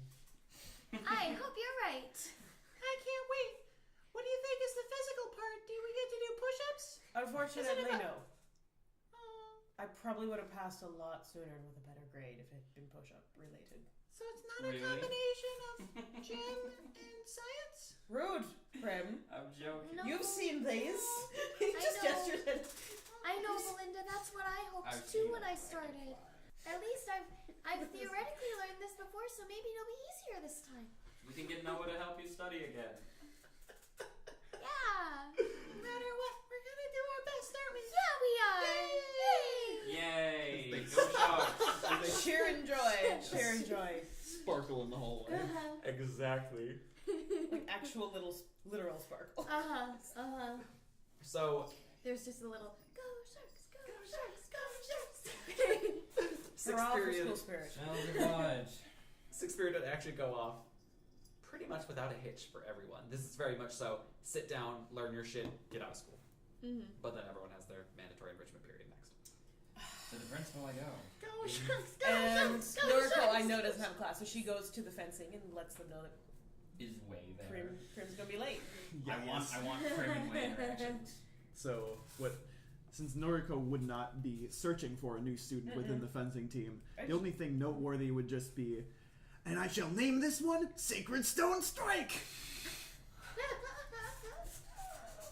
He and Prim are gonna get along. And Kitara kind of standing opposite him like, you don't have to name every sword. No, I'm naming the moves. I'm thinking of moves and then naming them. But you haven't done anything yet. Okay. That's why I gotta think of them. You gotta think of it in your Call mind me first. again, we don't Is need he a shorts, new one? Kitara. I don't think so. He's just kind of like this. I think That's Prim's also named important. her swords. And then when you do the thing where you like spin around and you take their blade, that will be Binding Blade! I think that's just a move. You're just naming Fire Emblem games for me. That's what Odin does. I know, but you're just Fire Emblem names out the gate. Yep. Okay, I mean, you can name every attack, I guess, but you still haven't even picked up a sword. Well, one has to speak to me first. If you have swords talking to you, that's an entirely different issue. I thought that's how it works. I'll leave you guys to this class. I don't want to accidentally be drafted. Unless I don't get my named sword yet. Unless the sacred weapon doesn't... Somehow Maybe that's season 2. Okay. You can feel the incredulous stare underneath the fencing mask coming from Kitara as she's just like, oh my god. Why did I do this? Why did... Okay. I'll just take this one for now. And is it okay if I name it? Is it named already? This is day 1, buddy. I don't know. Okay. Let's go, my trusted partner, Mistletoe. So. Okay. And I shall call this Shadow Dragon! He just does like a basic swipe. He's cutting with a rapier. And Kitara would actually very swiftly disarm Way. You know the binding blade already? She was just, Oh my god, end me. oh dear. This is gonna take some work. Alrighty. And they get to work as the teacher to Naruko is just like, yeah, okay, yeah. Prim's usually like student council stuff, lacrosse, etc. But thank you. Leaves and finds a spot to probably, I don't know, look over the homework she probably already did in class. I don't know what She's double checking. She's like, would it be rude to turn this in now? Like, just get started on, like, tomorrow's. Because, like, if I have it done ahead of time... then She's I'm got the worried syllabus. about it. She can do as much homework as she Then wants. she'll just, like, get started on things because she has, like, keepering to do at night. I don't have time to waste on homework. What does Clive do? The roof is probably empty at this time of day. It's empty during most times of the day, actually. Awesome. So he's going to go up there and play his music. Thank you very much. It is a roof. It's a But roof. yes, you sit up I'm there going to and go you... sit up and play some sad and also some very lively, just like Irish music. And you do some violining. Do some violining and some fiddling. On the roof of the school, echoing Yes. through the corridors. The only other non-declared person is Sibylla. She is. Actually, she's probably going to either go to the school library or see about the AV club to get a head start on homework and get it taken care of. Nice. That's both easy places to find. Okay. And the AV club is fucking empty. There's a singular teacher in there, and they look up and they're like, "Hey, wait, who are you?" Hey, I'm Sibylla. I'm new here. I was told. Are you joining the AV club? Do you need help? I mean, I don't think we're technically a club, Okay. but wait, why are you here? I was told it was a quiet place to like get some homework done. Oh, no, that makes a lot more sense. Yeah, you can do your homework in here. Cool. Thanks. And they go back to like typing up some stuff on the computer. On the way to the principal's office, quick text to lacrosse in yearbook. Hey guys, I do plan on coming. Principal wanted to see me. Haven't gone off the deep end. Lol. Delete that last part. Lol. Types out. No, just I delete the haven't gone off the deep end. I'm like, they won't appreciate that humor. Yeah, that's very fair. Prim, you enter what is a very elegant vice principal's office. It's essentially like you go through a gamut to get to the principal, and the vice principal. You step in, and they kind of do that glance you would do up from paperwork, as in I can't be disturbed right now, and see it's you. And this vice principal will be like, oh, yeah, Miss Hashimoto will take you right now. Thank you. Yeah. I make my way into the principal's office. You step inside, and it's just a wave and a come in. Would you prefer me to stand or sit? It's up to you. Take a seat. And as you enter, you sit in front of the large mahogany desk of this principal, who is currently standing at the window, just like looking out as she turns. And I presume you got my package? Package? I sent a package to the residence you're currently staying at. I was actually sleeping the last night over at a different friend's house. I'll probably get that when I go home today. We simply sent you some basics for getting back to school after the tragedy that struck your family. Thank you. Of course, it's the least we can do. You're one of our top students. I wanted to call you in here at the end of the last semester, but the timing felt inappropriate. I thank you for your courtesy. Of course. It's the least I can do. I do a lot for my students here, Miss Primrose. I should call you by your first name after how well I know your family. I mean, my first name is Alexandria. But you don't go by it. Correct. Calling you that would be like calling you your middle name. I mean, I go by my middle name. Exactly. It's a very confusing social circumstance. I just tell people I'm Prim and they understand that that's... How can I help you? I just wanted to check in on you, see how you're doing. Truth be told, oh right, you're the first person to not react to, any of this. Well, it was in your school record. Right. When we were admitting you as a student. Mm-hmm. That's unique that they would put that in. My family was rather secretive about it. Well, a few select higher-ups knew, but not everyone does. I'm getting a lot of judgment, and I understand why. Mm-hmm. I definitely had a reaction to the trauma. Mm-hmm. And given that I'd always been so composed and proper and prim up until that point, I understand why people are a little confused. I'm trying to be a bit kinder to the student body. No, this new term. That's perfectly understandable. I didn't call you in here to talk about the other students' reactions to you. I'm glad that they... Well, you asked how I was doing. Yes, I just wanted to let you know that I care more about how you're feeling than how they're feeling about you. I appreciate that very much. I'm feeling okay.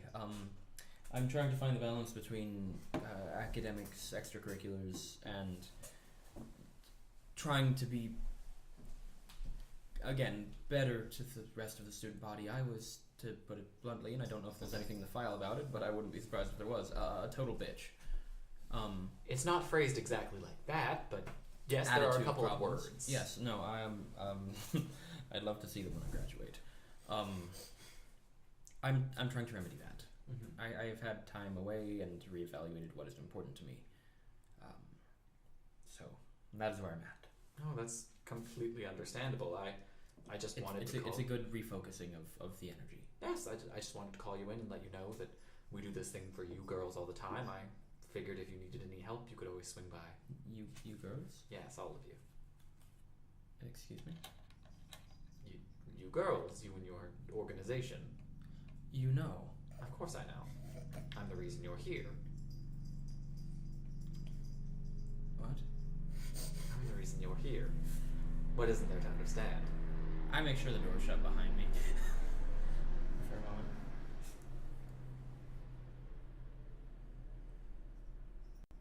I've done a lot for you girls over the years. Over the years. I was really hoping to get through one day. And the door is shut, yes? Mm-hmm. Prim transforms and detects evil. It's her first instinct. Stunned. Prim. Yeah.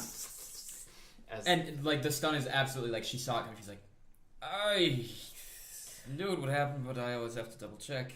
I didn't expect you to be so brass, but I suppose... I mean, you're being just the same. So what do I refer to you as? What do I actually refer to you as? Does it... Oh, I'm glad you had me stand still for so long. Human bodies are different to what I'm used to. Mm-hmm. Hello, Primrose. Hello, Great Shadow? Correct. Your intuition never escapes you. I suspected as much when I was brought in. Somebody transformed. What's going on? So, I de-transform. Miss Primrose. May Yes. I call you that? You may call me whatever you wish. I'm curious how your gallivanting quest has been going. My gallivanting quest? Yes.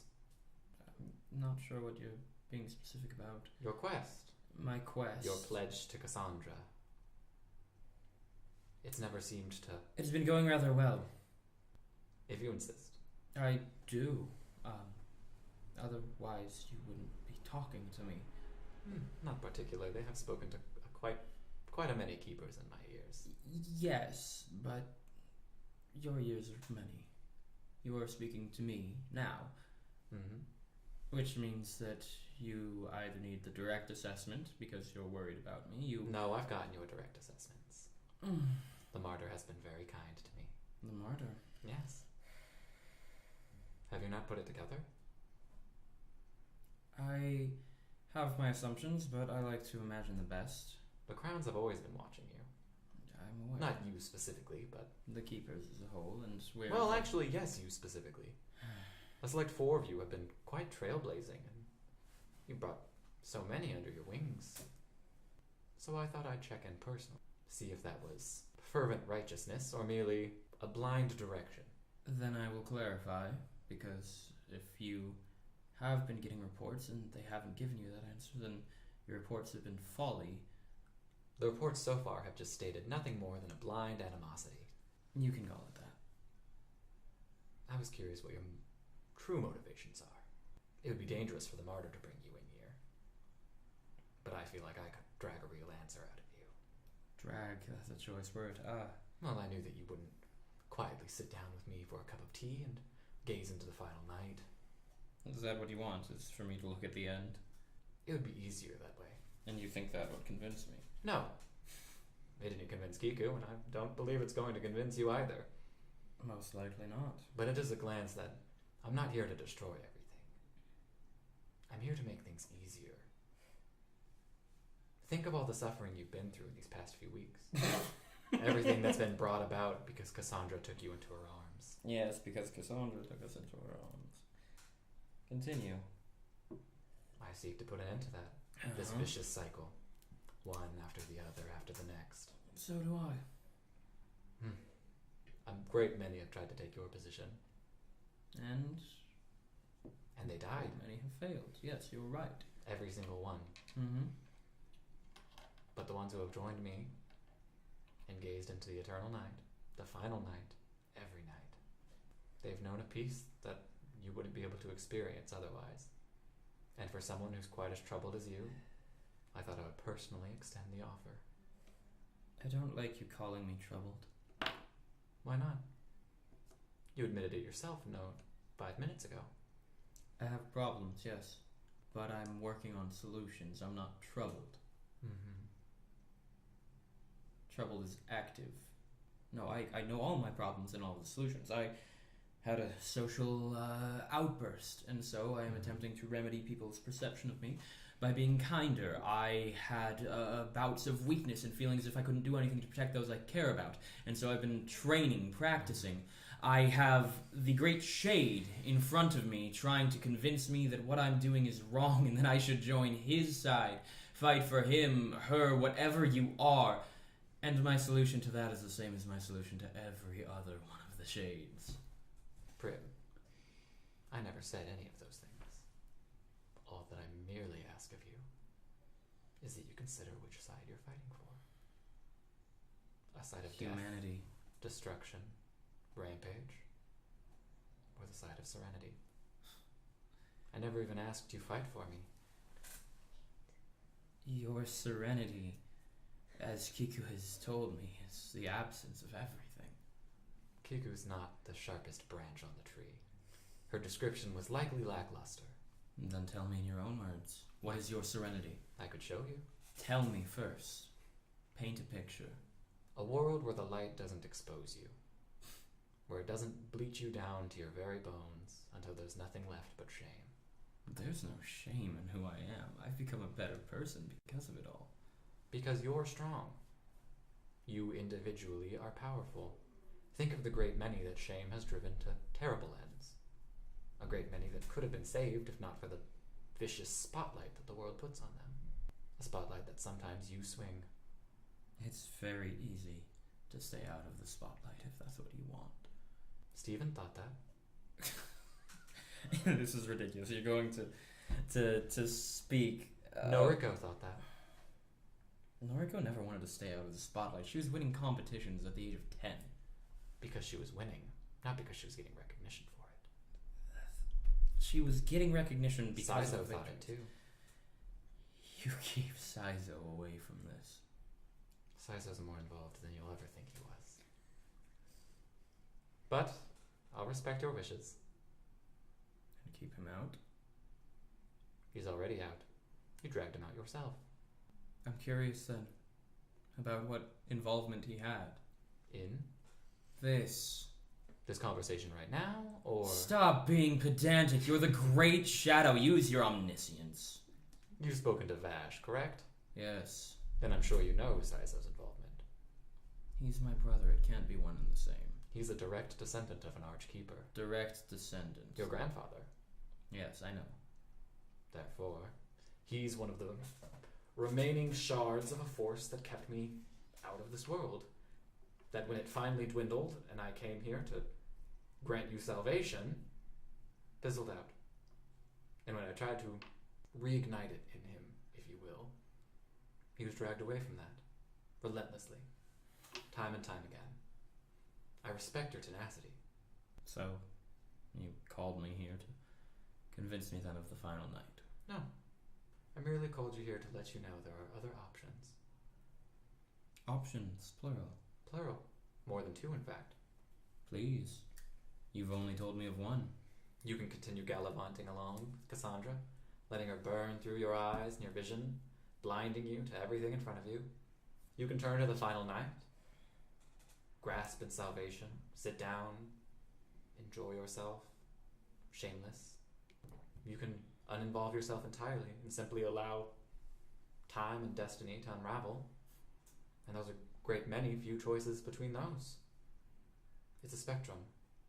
And you tend to push very hard in one way or the other. I'm aware. There's very little room for discretion with you. Never been my forte. It's taken a lot of work to cover up a lot of the trails you've left. To cover up? Mm-hmm. A certain shopkeeper, a certain policeman, a certain nun. A great many people have seen you in what Cassandra hopes is secrecy, in what my work calls salvation. There is no need to keep our salvation, this is the light we bring to the world, secret. No. We protect the people. I don't care if they know about me. You don't bring it. Cassandra's merely using you like a mirror. She's shining off of you, and you're a very brilliant mirror, Prim. I was just curious what direction you wanted to shine that light in. I think you know my answer. It's entirely likely that I do. I accept your answer. I think you know what I'm going to do next. Slay another innocent human being? No. Do you think I'm really standing here? No, not at all. Then what's your plan? It's just funny to me that you thought that after all these reports you're getting on my character, you have no idea who I really am, that you think I would kill the principal of the school simply because you inhabit them. It didn't stop Noriko and it didn't stop Belinda. I'm not Noriko or Belinda. But you've learned from them. I've never killed an innocent. So you haven't learned from them? It's a spectrum. And you lean really hard in one direction or the other. You've never been a woman of subtlety, Prim. You stayed very firmly in the spotlight, anchored yourself through political and social means, and when all of that came crumbling around you, you found a new spotlight to stand in. You're a woman who knows where she wants to be. Is there a point further? I feel as if we're talking in circles now, and I don't have all day. This entire conversation has been cyclical, and you have as much time as you need. I'm not going to sit here and actually convince you of anything. I merely wanted to present the option. You wanted to let the hero know, if we're using these dichotomous sides, that there were more paths than just good and evil. You could do anything in between, but none of them matter because you, I have reports on you, are very much pushing in one direction at a time. So would you like to choose good or evil? That is what you've presented me with. I've never once stated that dichotomy. You've never said good or evil. Because there is none. Not in this situation. Both sides are fighting for what they believe to be a greater good. And, while I'm sure that sounds pedantic of me, you're short-sighted. The light has blinded all of the keepers, and that's how Cassandra wants it. None of you know what her final end product looks like. No. But you have faith in it. And that in itself is respectable. I suppose those who follow you have faith that what they've seen is the truth as well. They are shown something, but they have faith that that final night is the truth. What have you been shown? It doesn't matter what I've been shown. Telling me a future is going to occur, that this is the outcome, well, I have to trust it, as Noriko might say, in good faith. But that doesn't mean it will be the outcome. That doesn't mean it to be truth. The people who follow you are just as blind. No. My finality is inevitable. So you believe you have just as much faith as I. It's not faith. It's simply knowledge. Even, as Noriko would say scientifically, darkness is the endpoint of the universe. Why not be comforted in it now? Because there's so much great left to do. Why can't greatness be done in the darkness? Your darkness is eternal, it is ultimate, it is the end. No. There's plenty that can happen within the darkness, throughout the darkness, after the darkness. Where's your proof that yours is finality? Where's the proof that things can be done in the darkness, as you call it? It's already happened. In the old world. The old world, where people fled for their lives. Because they didn't understand the vision that was in front of them. They destroyed the world before they saw what came of it. They tore the ley lines to pieces so it burned like a map in a fire. And so I fled too. What makes me different? Show me. The final night? Yes.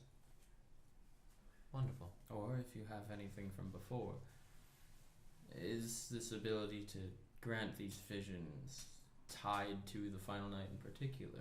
I would be curious to see the old world. Consider it done. What would you like to see? The vision people ran from to begin with. Wonderful. If you'll come with me. And the principal extends a hand.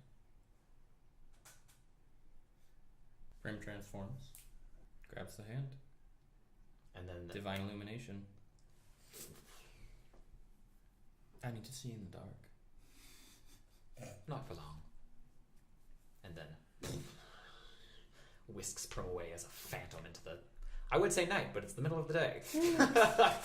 And as Prim lands, it takes a second as she is whisked through the ocean. She slowly rises, and there's two singular shadowy figures circling around her, much like the monarch when it rises out of Kiku's shadow. Divine illumination. And standing just opposite the room from her is Yasu. And the other figure? Oh, the two figures are the crowns, but then Yasu's also here. She was just in darkness. Hello, Yasu. I never expected to see you here. You and Belinda. Reconnaissance is an important aspect of warfare. I suppose the final night has its allure to everyone. We're here to see that? No, I'm here to see the old world first, and then I'll make my choice. Alright. Lay back for me. Submerge not your face, but the rest of your head in the waters you stand in. Very well. And as she does, the ceiling above her, where it was at one point just a featureless black pit, slowly begins to twinkle in stars as these constellations Prim has never seen before, in colors she's never seen before, slowly begin to dawn down on her. And Yasu, she sits behind Prim, her head just above Yasu's lap, as she very gently takes her head in her hands and, I will not hurt you, just follow where I lead. And she tilts Prim's head to one side, and then to the other, and what was once the two crowns circling have now become a vast mountain range with these large crystal fissures running through it, and on the other side is another huge just swath of mountains and hills that an entire populace is running down. And the constellations from that direction, it's almost like someone's closing the cover of a globe as they just are slowly consumed. And then bolts of light flying past Prim as this populace is suddenly stopped. And a couple of keepers, they come down and, not yet, you need to stand there just a little longer. Just a hair longer. And go. And then that bolt of light, it creates this fire burst over this crowd of people as these shadowy beasts suddenly lunge out from the other side of the hills, snatching people up and dragging them back down as they resume running again. And the keepers, they just, all right. So, I'll take 90%. All right.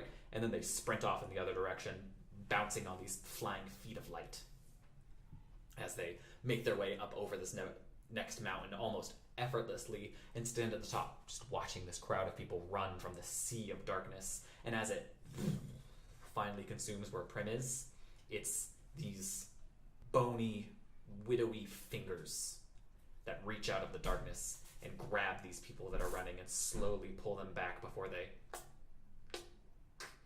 just gently clutch their chest as these people are sent screaming and hurtling into this abyss, trying to drag themselves out as this almost elegant figure of darkness, resolute and easily distinguished among all the shadow around you, swaths past them, almost swaggers, as it, "You're fine. You're fine now. There's nothing to fear but Cassandra. She's led you here and thrown you to what she presumes is death. Now either follow me or run in the other direction, but where they're going, there's nothing but more strife."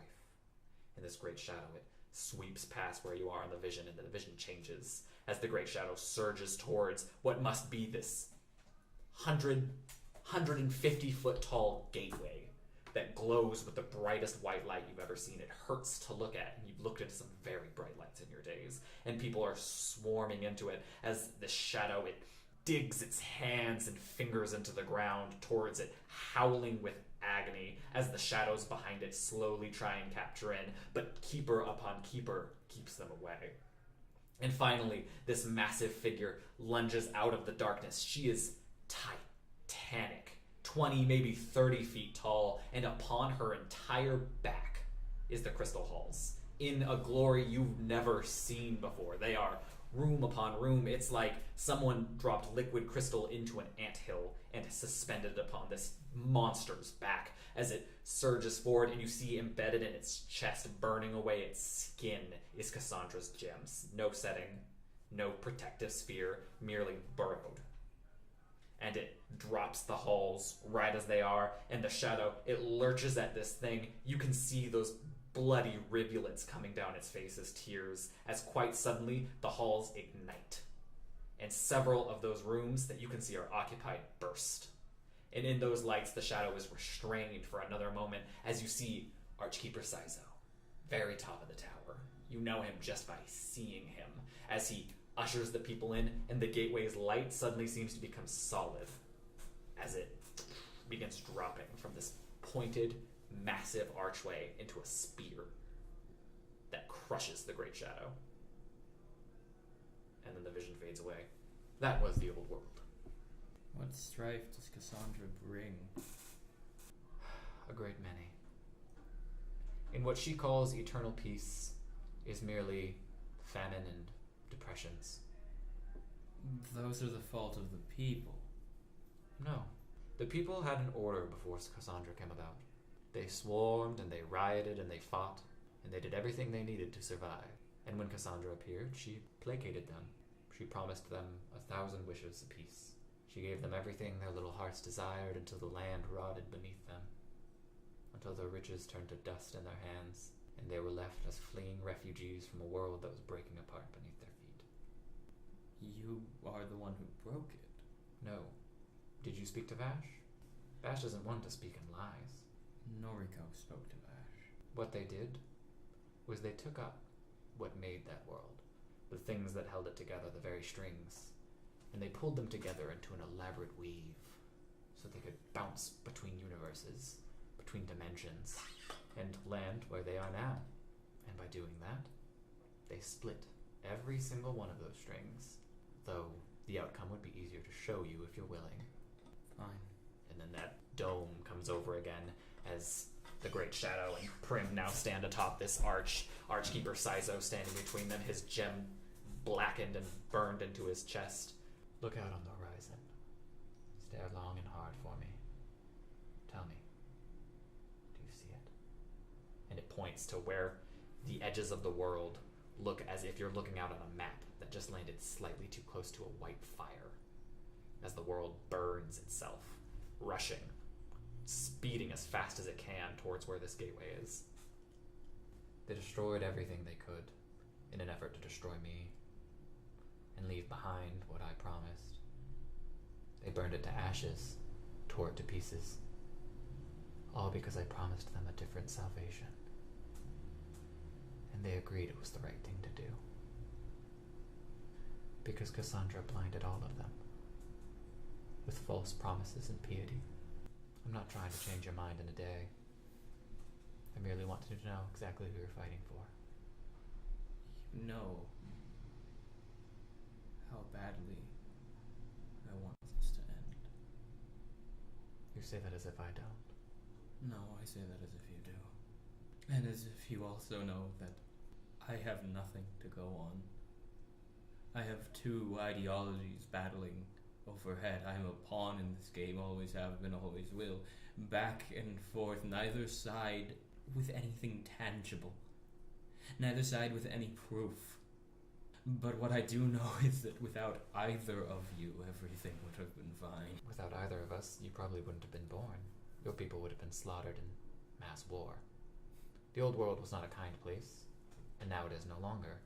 Cassandra brought about an eternal peace that you would have been born in, and then died before you so much as could speak.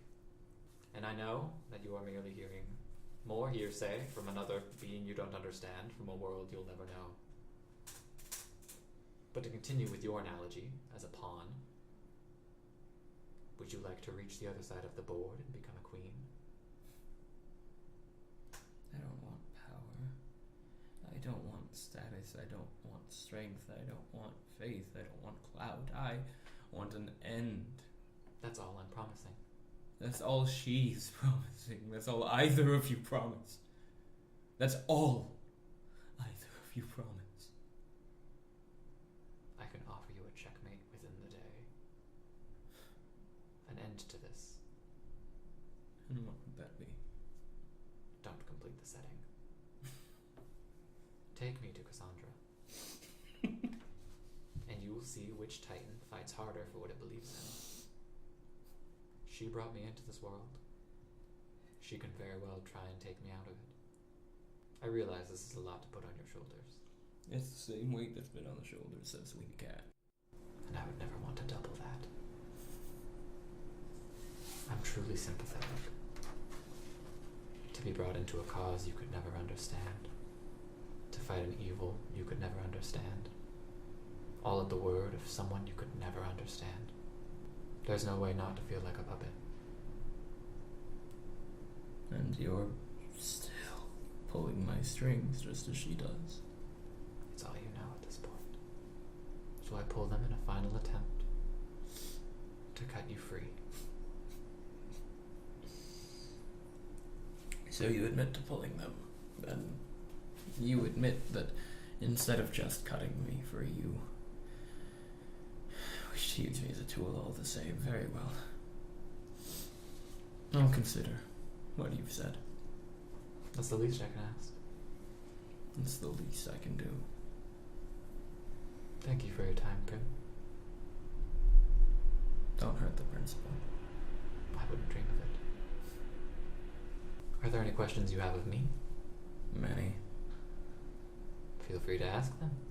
Beginning with Cassandra, why would she... Why do you blame her for the people's truants and negligence? You say that she made them comfortable, but that's something that they did. You don't know much of what Cassandra did, do you? I have a question for you, and it will seem much more severe than it is. Ask. Would you like me to amplify your array so that you don't have to ask these questions alone? You may be standing in the dark, but I want you to feel the comfort of those you hold close. I already do, and I use another divine illumination. And that is a no. You wish not for them to hear or see any of this. That's understandable. Then I'll answer your question. What Cassandra did was she called upon a power she could never understand. What was that power? The second sun. The old world had two.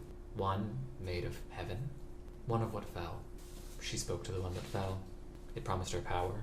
It promised her peace. It promised her a land united underneath her. And she got all of those things. And I was sent as her arbiter. And when I saw that what she did was not rule, but merely unite, I knew there had to be a change. So I sought out. I gathered the people beneath me, within me, and we took to the palace. We took to Cassandra and demanded satisfaction. We demanded more than peace. We demanded survival. She put us into a world where there were so many ifs and thens and ands and buts. You couldn't chop down a tree to make fire for your next meal without upsetting 3 of your neighbors who in turn would upset 7 more.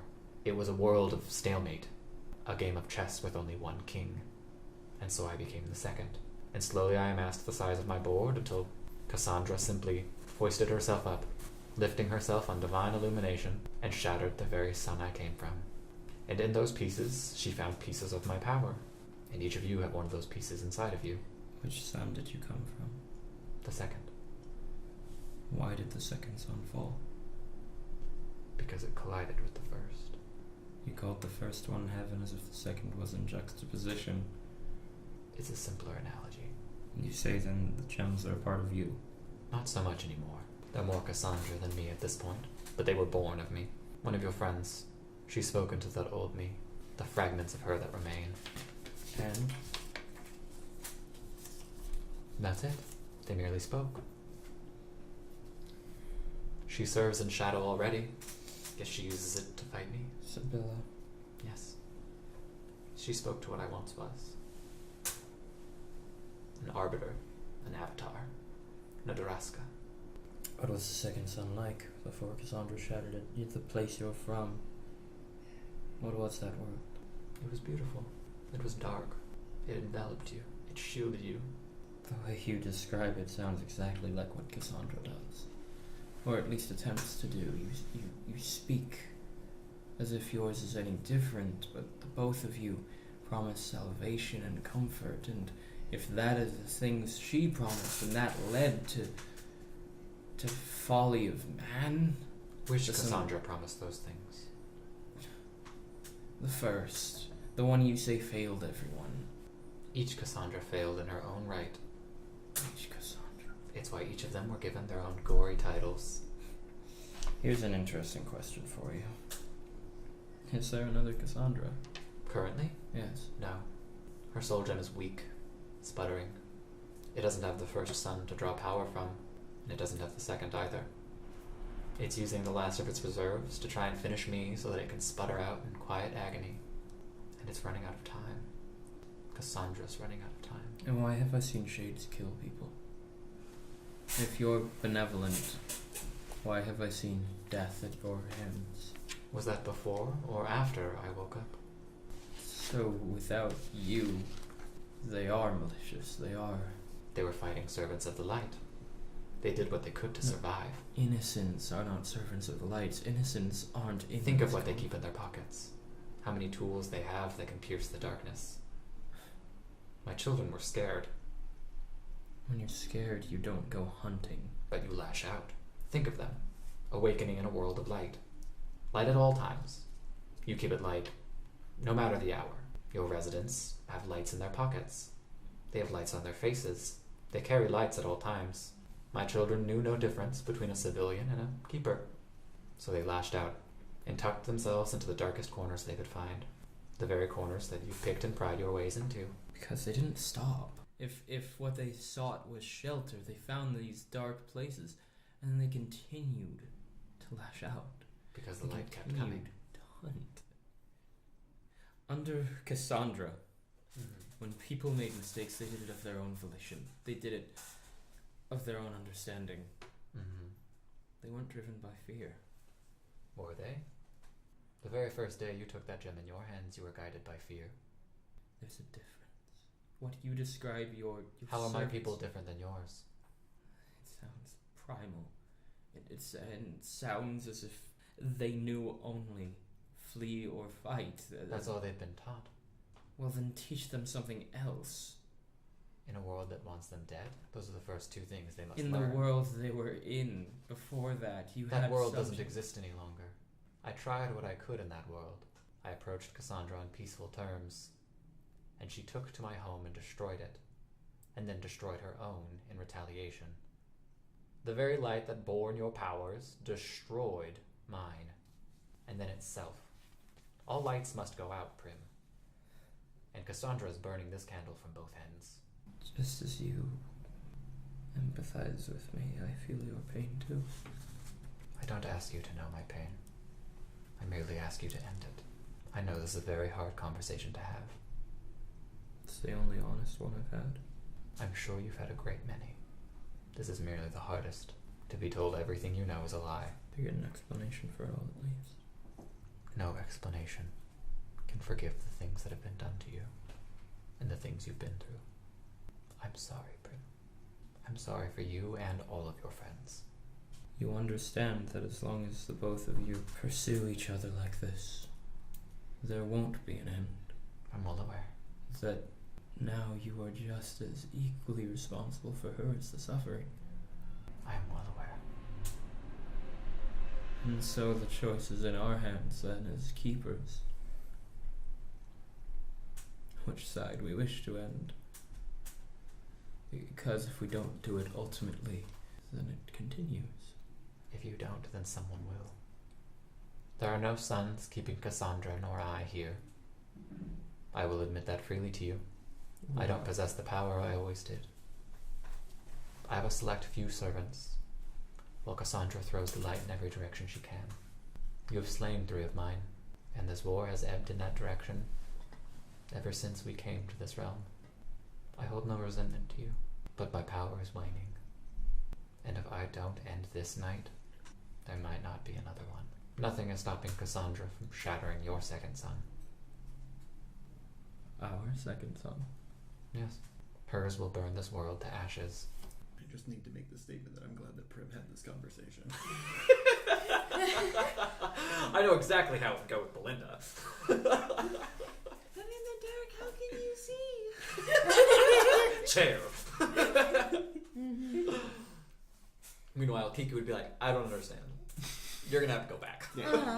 Feed that back to me. And meanwhile, Naruto would be like, yeah, but what about the atomic composition? What is the state of decay of the atoms? It's like, no, but how did it actually work that got you over here?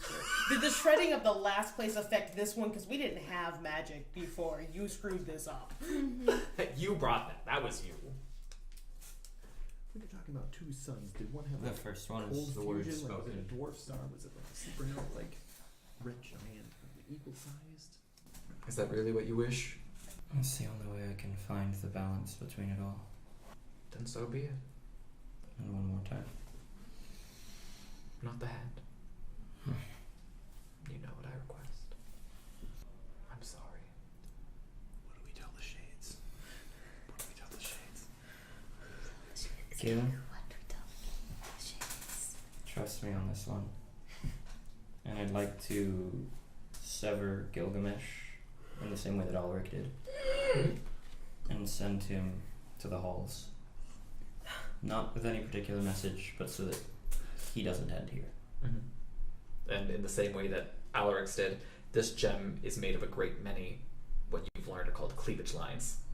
So you say that, and you see one of them quite clearly as you can so much as flick it, and your gem splits very cleanly in half. And then that half kind of almost comedically rolls away. And I hand the remaining half over. I'm sorry you've had to make this decision.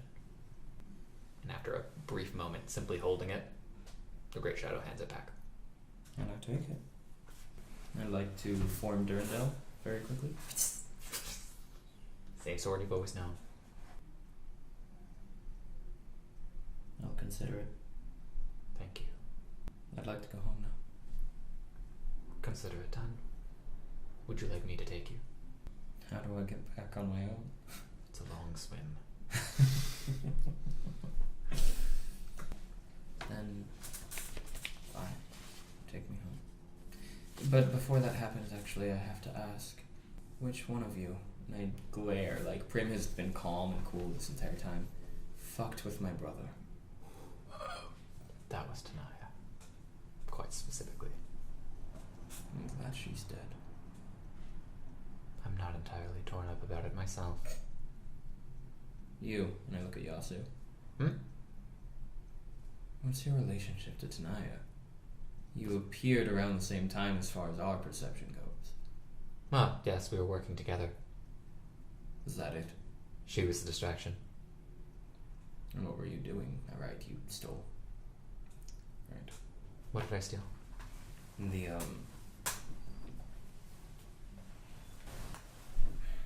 Prim in character knows this thing. Thomas, out of character, has forgotten. What? Was it the Great Shadow itself? Yes. Got Brought the great shadow through the ashen gate. Yeah. Through the gateway. Mm-hmm. That stole nothing. It stole this Except from- into the crystal halls, I guess. I didn't kill anyone while I was there. No. I'm aware. But that gateway is the only one powerful enough to reach to a dead world. If the world was dead, how did you survive? And I would look at the Great Shadow. And the Great Shadow would look at Yasu, and Yasu would smile. There was a piece of the Great Shadow in all of us. Everyone who came through. In the gems. No, in everyone. Everyone but Cassandra had a piece. In the stories where the world revolted against Cassandra, it was no exaggeration.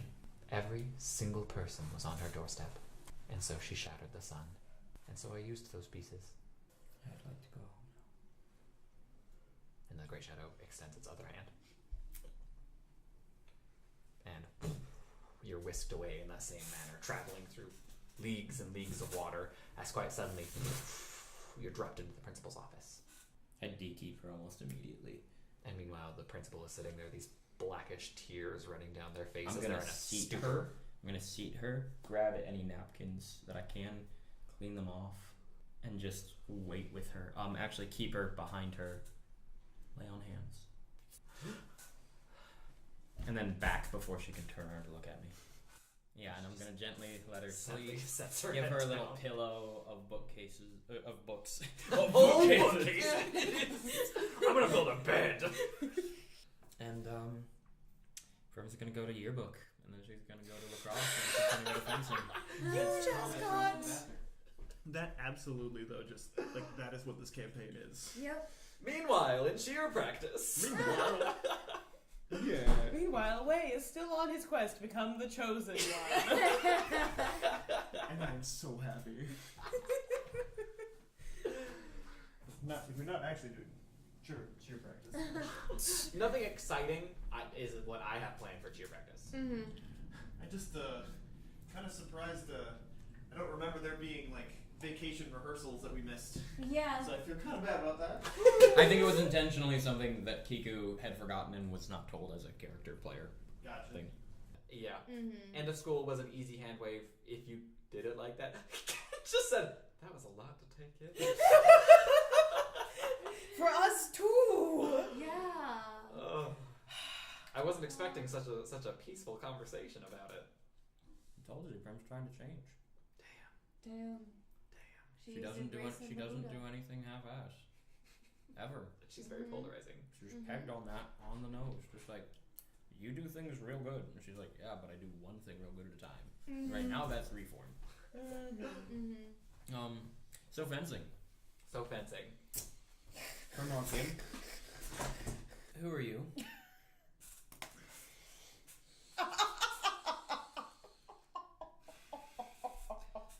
My name is Wei. Pleasure to meet you, Wei. Have you come to teach me? You're new, so as head of the fencing, then yes. Hey, Wei, do you have any fencing experience whatsoever before this? I did watch Oaken Blade. Any I've read- actual personal physical fencing experience? No. Also, Oaken Blade isn't fencing. They use like proper swords. It's. I mean, as far as I understand, like a sword, you use the pointy end, and you. Fencing. Please do not gesture as if you're holding a weapon towards me again. You just then the other person. Don't pretend to stab people in this class. Okay. We will walk you through the very basics. I need to make sure you're doing this for the right reason. Why are you joining fencing? You sound like... please, enlighten me. It's my destiny. There was a cat that talked and attacked somebody I love. Did And he to give save you... her. Did he give you a gem? A gem? No. And Was he Prim supposed bluffs as a thing of destiny, and that's a 14. So let us roll. Oh, I'm sorry, that's a 19. What is it you're trying to hide? Or what was the... Just she's nonchalantly like, she mentioned she knows what Oaken Blade is, so like as a thing of destiny. Like it's a very like casual, don't they do that sometimes in those shows? Okay. She's trying to hide that she has any actual knowledge of keepers. So you're saying gem. I never thought of that. That could be the source. That could be the source of it, because I haven't had that moment yet. Mm-hmm. This is just the intro episode. We have the setup. We have the villain's been established. Who's the villain? Hero's established. They called him Akira. He was a cat, but he could talk. I've never seen a cat move like that.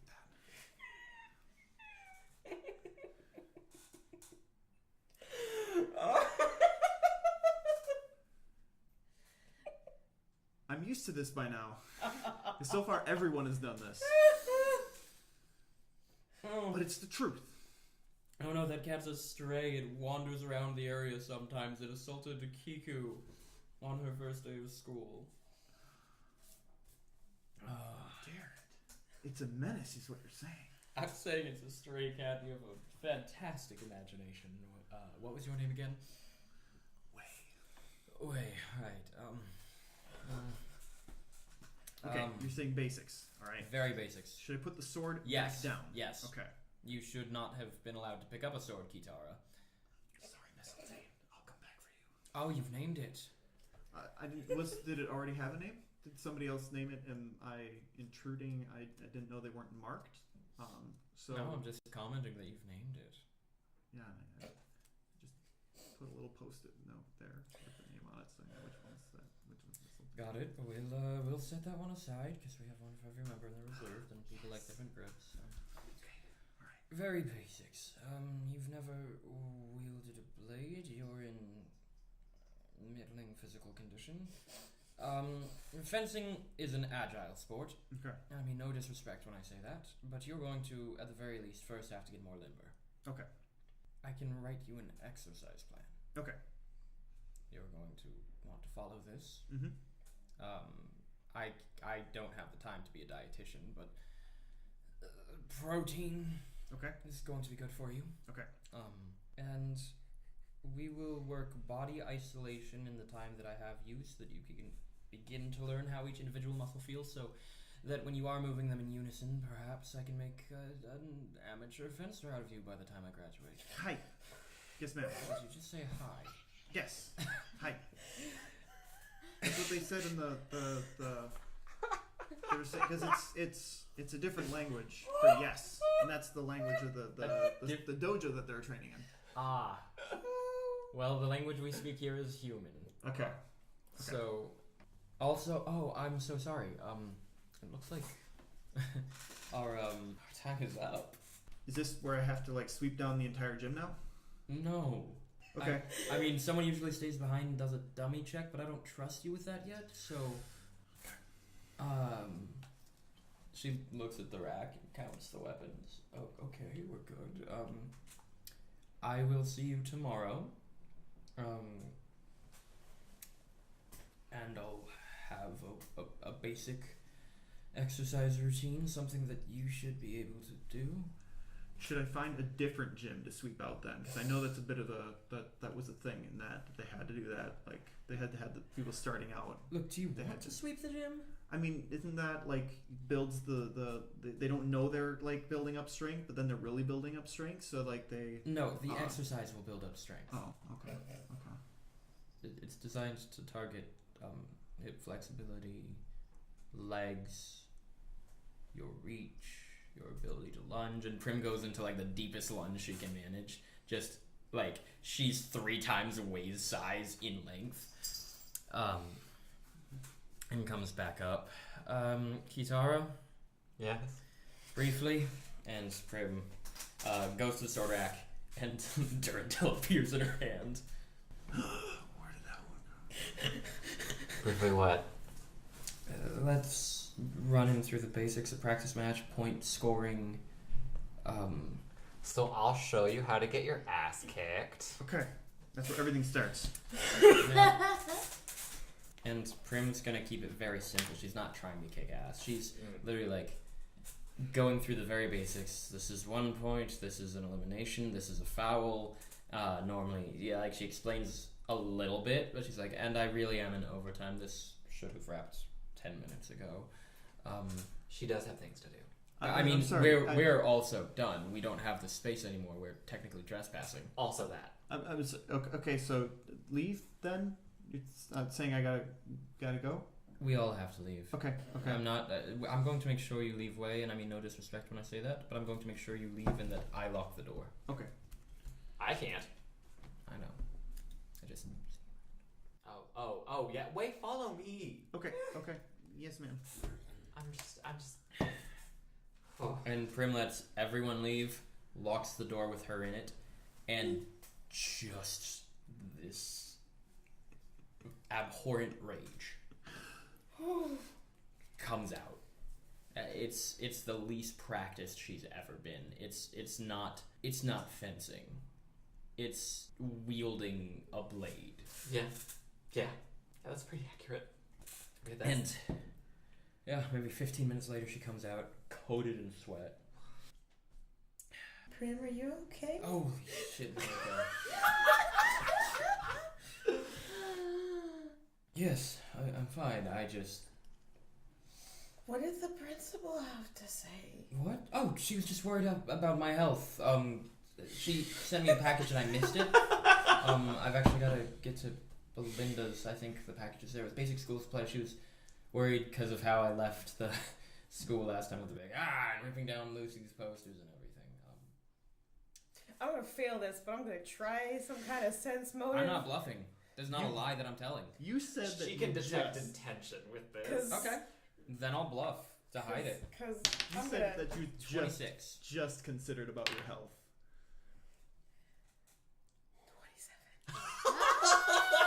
27. No, Rico, just barely. Like there's. You know that something's up. Prim's lying to you. This is actually one of the first times flashing back that you and Prim hung out. She took you to the wood shop scrap area, and you were was like smashing this. things apart. Yes. So no, you're very upset about something. I'm very upset about a lot of things. Yes, no, I get it, and I personally am probably not good at helping with that. But I appreciate the endeavor. did the principal say something to make you? No, it wasn't the. Hold on, come with me. And I open the door and I drag her into the room and I shut it. And I keep her. Detect evil. No.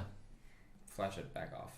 Had to double check something. But no, Rico, you notice that half of Prim's gym is gone. Like, just cleanly not there. It's as if it were cleaved. Where's the other half of your gym? Oh. Must have lost it on the subway. Back at the halls, I think. When gems get broken down a cleavage line, there's a lot of energy released. Mm-hmm. And that only happens when something's happened. So what happened to you to make your gem break? Is Gilgamesh still in there? Gilgamesh is in the halls. I told So- you, he's safe. You didn't actually, but which means that the other half that you are still holding is probably not. Not safe? No, it's fine. I have been practicing to see what I'm still capable of. Safe? Am I safe? I believe so. As safe as any one of us is in this conflict. What happened to your gem, Prim? I cleaved it in half Why? to send Gilgamesh away Why? because I wanted him to be safe. Cleaving a gem does a lot of damage to The gem. whether I like it or not, whether any of us like it or not. You draw power. We draw power from the gem. If you were messing up with the power lines, something happened. What happened? Who? Did you break it or did somebody else break it? I told you I broke it, just as Ulrich did, He did it to send in a message. panic, to send a message. I wasn't panicked, but I wanted Gilgamesh out of the situation I was in. Which was what? Noriko, Yes. can you just trust me? I spoke with the Great Shadow. Peacefully. Don't worry, I haven't even been converted, I haven't gone dark. I didn't think so. And Norco, like, sort of takes your hand. I didn't think you had. Just. I wanted Gil out. So I sent him away. I wasn't sure that I would be coming back. And luckily I did. I don't think you're gonna tell me what you talked about, but Everything. The truth. Asked who they were, what they were, why they were. Clarified my understanding of the lore and mythos of Cassandra and the Great Shadow of the Keepers. Took it all at face value, not necessarily as truth, but not necessarily as a lie. I had no reason to believe one way or the other. Asked anything after else? Tanaya. Asked why they came after my brother. And they made me an offer. I didn't give them a verdict one way or the other. I asked to come home. And here I am. I'm not gonna lie and say that I don't want to ask you all the answers that you got, but you are not giving them, so I'm going to assume that you wouldn't answer me anyway. You probably wouldn't want to. We talked about a lot. I just don't. I'm not gonna make you do it again. I'm not now. saying I don't want to do it again. I'm the glad you're honest safe. truth. Thank you. The honest truth, and I can't say it out loud, is that I am making a wild gambit. Okay. I believe I have the solution to everything, to this conflict, forever. But I can't say what it is. I just have to ask for trust. I'll tell you as much as I can about anything other than this. But when the time comes, if I ask you for something, I need it. Of course. I mean, the solution is ending them both, but I knew that you were Noriko. leaving. What? In good faith. Rude. Rude. My words. Rude. Man. I use your words because they mean more than mine. Well, I guess you're probably the safer one than I am in this, so okay. Every one of us will get out safe. 26 on my bluff. Okay, so no. Prim she has problems convincing herself of that. I know. There's but not a- that's there's so not- fucked up. There's not a specific, like, I plan on being a martyr. It's just literally, like, Prim has difficulty believing that in this moment. Actually, what was your number again? Because I wasn't going to roll, but if you... 26. And mine would be perception on that? It'd be a sense Sense motive. Sense motive. Sense motive. Okay, I actually You're believe... using Clive's sheet. Dang it! That's even worse. Mm. Oh, actually, that's the same answer. So in this, okay, A question for you. might have an answer. Am I still a part of the array?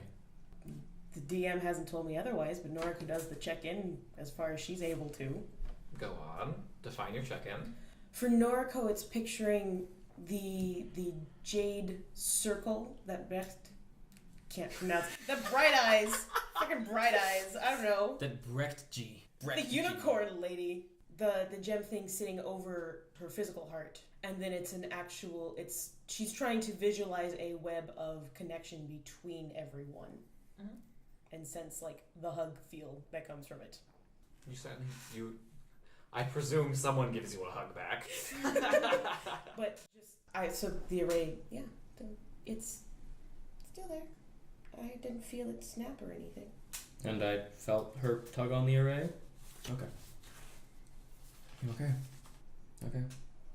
What are you thinking? Or does this fall under good faith? I don't know where this one falls. Did you feel it? Noriko squeezes your hand tighter. Well then, I suppose we should all get to the halls. We have a really terrible habit of breaking the one thing that's supposed to help us. I think it might do good for everyone to see if we know where the last piece of the setting is. I'm going to go get some tea. I'm a text away, and I would keep it to text. Just, I don't know if I can still hear you when you're in the chariot. Go find out. I'd rather not test it. Last time I didn't listen to you by the chariot, I infected it with the virus, so maybe I'll not get that. I think you understand the thing much better than I do. You just push it to its limits like you do everyone. And I meant that in a good way. You push yourself, Noriko. Noriko, I mean that you aren't... Oh my god. Noriko, I mean that you aren't complacent with normalcy. You strive for excellency in you and those you care about. I'm sorry, those words came out in the worst combination possible. I drove a lot of my neighbors nuts when it like. Noriko, What? No. I was age 8 and I was knocking on their doors at all hours for like toenail clippings, and it drove them nuts. So you're not wrong. Noriko, you know that I was speaking of your brilliance and your determination and your compassion for your friends. You push us to our limits in the best way. Limits are meant to be broken. I've never heard you laugh like this, Noriko. Losing you to the Sunken Sisters and getting you back again shifted a lot of things. Yes, it did. You don't want me to tell anyone any of this? No. Okay. No. Okay. Just... We'll try and figure out then, without asking questions about the array, because it worries me that you're not in it. Because I know that the emotions haven't shifted and I haven't lost any memories. I can tell you exactly why, but I mean, I understand why, I just can't tell you. Did you make... No. Did you make a deal? No, Noriko.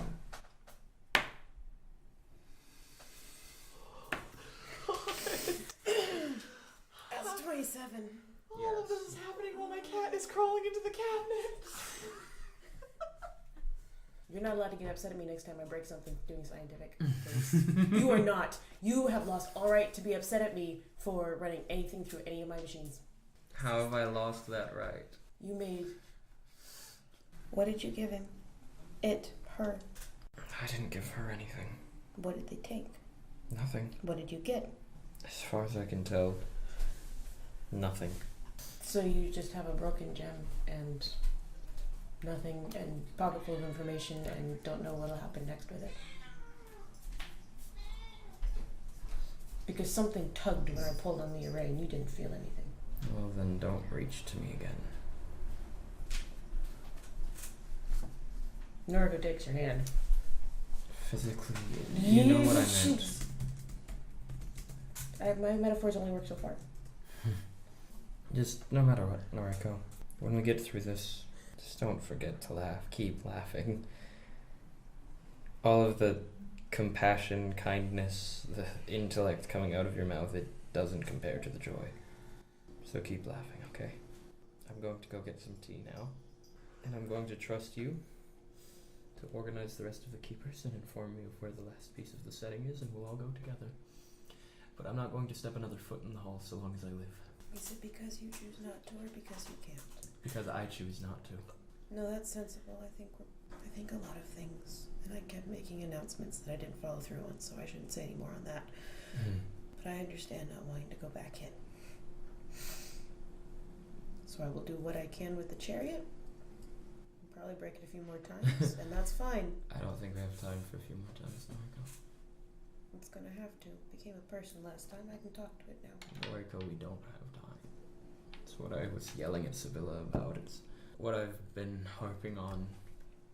If your spot in the array has been taken by something else, then it will reach out to the others in the array. A shade cannot infect a keeper because of the array, but if there's a shade in the array, then it might. And I'm not blaming you for it because you did what you could. And it won't. I understand you not wanting to go back. Noriko, it won't. You told me it wouldn't. I trust you more than I trust it, but if you say so. I don't make bad judgment calls. So far, they've been pretty reliable and sensible ones, so I'm inclined to agree. You have a good track record. I'll be in the area, not too far by. I will let you know, and I won't tell the others. You can at least tell them that I asked not to reach out on the array. I'll tell them that I'm pulling something else with it and not to touch it for a while. Please. And also let them know that if one of us, you or me, ask for the array, that they need to give it over. They need to trust the two of us. We all need to trust each other, but I don't think Kiku or Belinda would handle this information quite as well. I don't know Sibylla well enough to trust her with it, and Clive is an alcoholic. He is. He would literally spoil the secrets at his next gig. I wouldn't trust him as far as I could throw him, and I'm not a strong woman. There was a time you ripped up the sewer grate, but that was an extraordinary circumstance. That was extraordinary. I still have no idea how I did that. Adrenaline. I'll call it adrenaline because I don't want to call it Cassandra. We're going to be okay, Noriko. I won't allow anything else to happen. And Prim opens the door. I have to lock it. Noriko steps outside but waits. Yeah, for Prim her to lock the steps door. out and locks the door. And puts the keys in their regular, I guess, hiding place. Or maybe she keeps them on her key ring. I don't know. We've never talked about the semantics of how she... No, we don't have to. Yeah. And then makes her way to a tea shop in close proximity to the halls, but she refuses to go near them. Okay. On Prim's way out of the school, she would be able to just see into the principal's office, like where the window is, of the principal standing at the window with those blackish tears again, just like battle paint. War paint. That's what it's called. That's English. I don't make any physical indication because I don't want Noriko looking. I just keep moving about my day. And finding a tea shop in the Crystal District is easy. Yep, and then everyone else, camera space. Oh! Oh my god. It's a weird feeling to not want to talk as the DM. I think we are close to, if not at, a good button for the end of the end credits roll with no music to this episode. And then just a text. Noriko. Hey, can you teach me human? And then like the last 3 notes of the song. Like a ba-dum-dum. Thank you, listeners, for being there for that dire session. It was so happy at start. I love the look on Court's face because he's like, "What's gonna happen?" and what do I do as the Great Shadow now? Thank you for tuning into Flavor Text. Good night. Good night. Bye. Bye. Bye. I don't make bad judgment calls.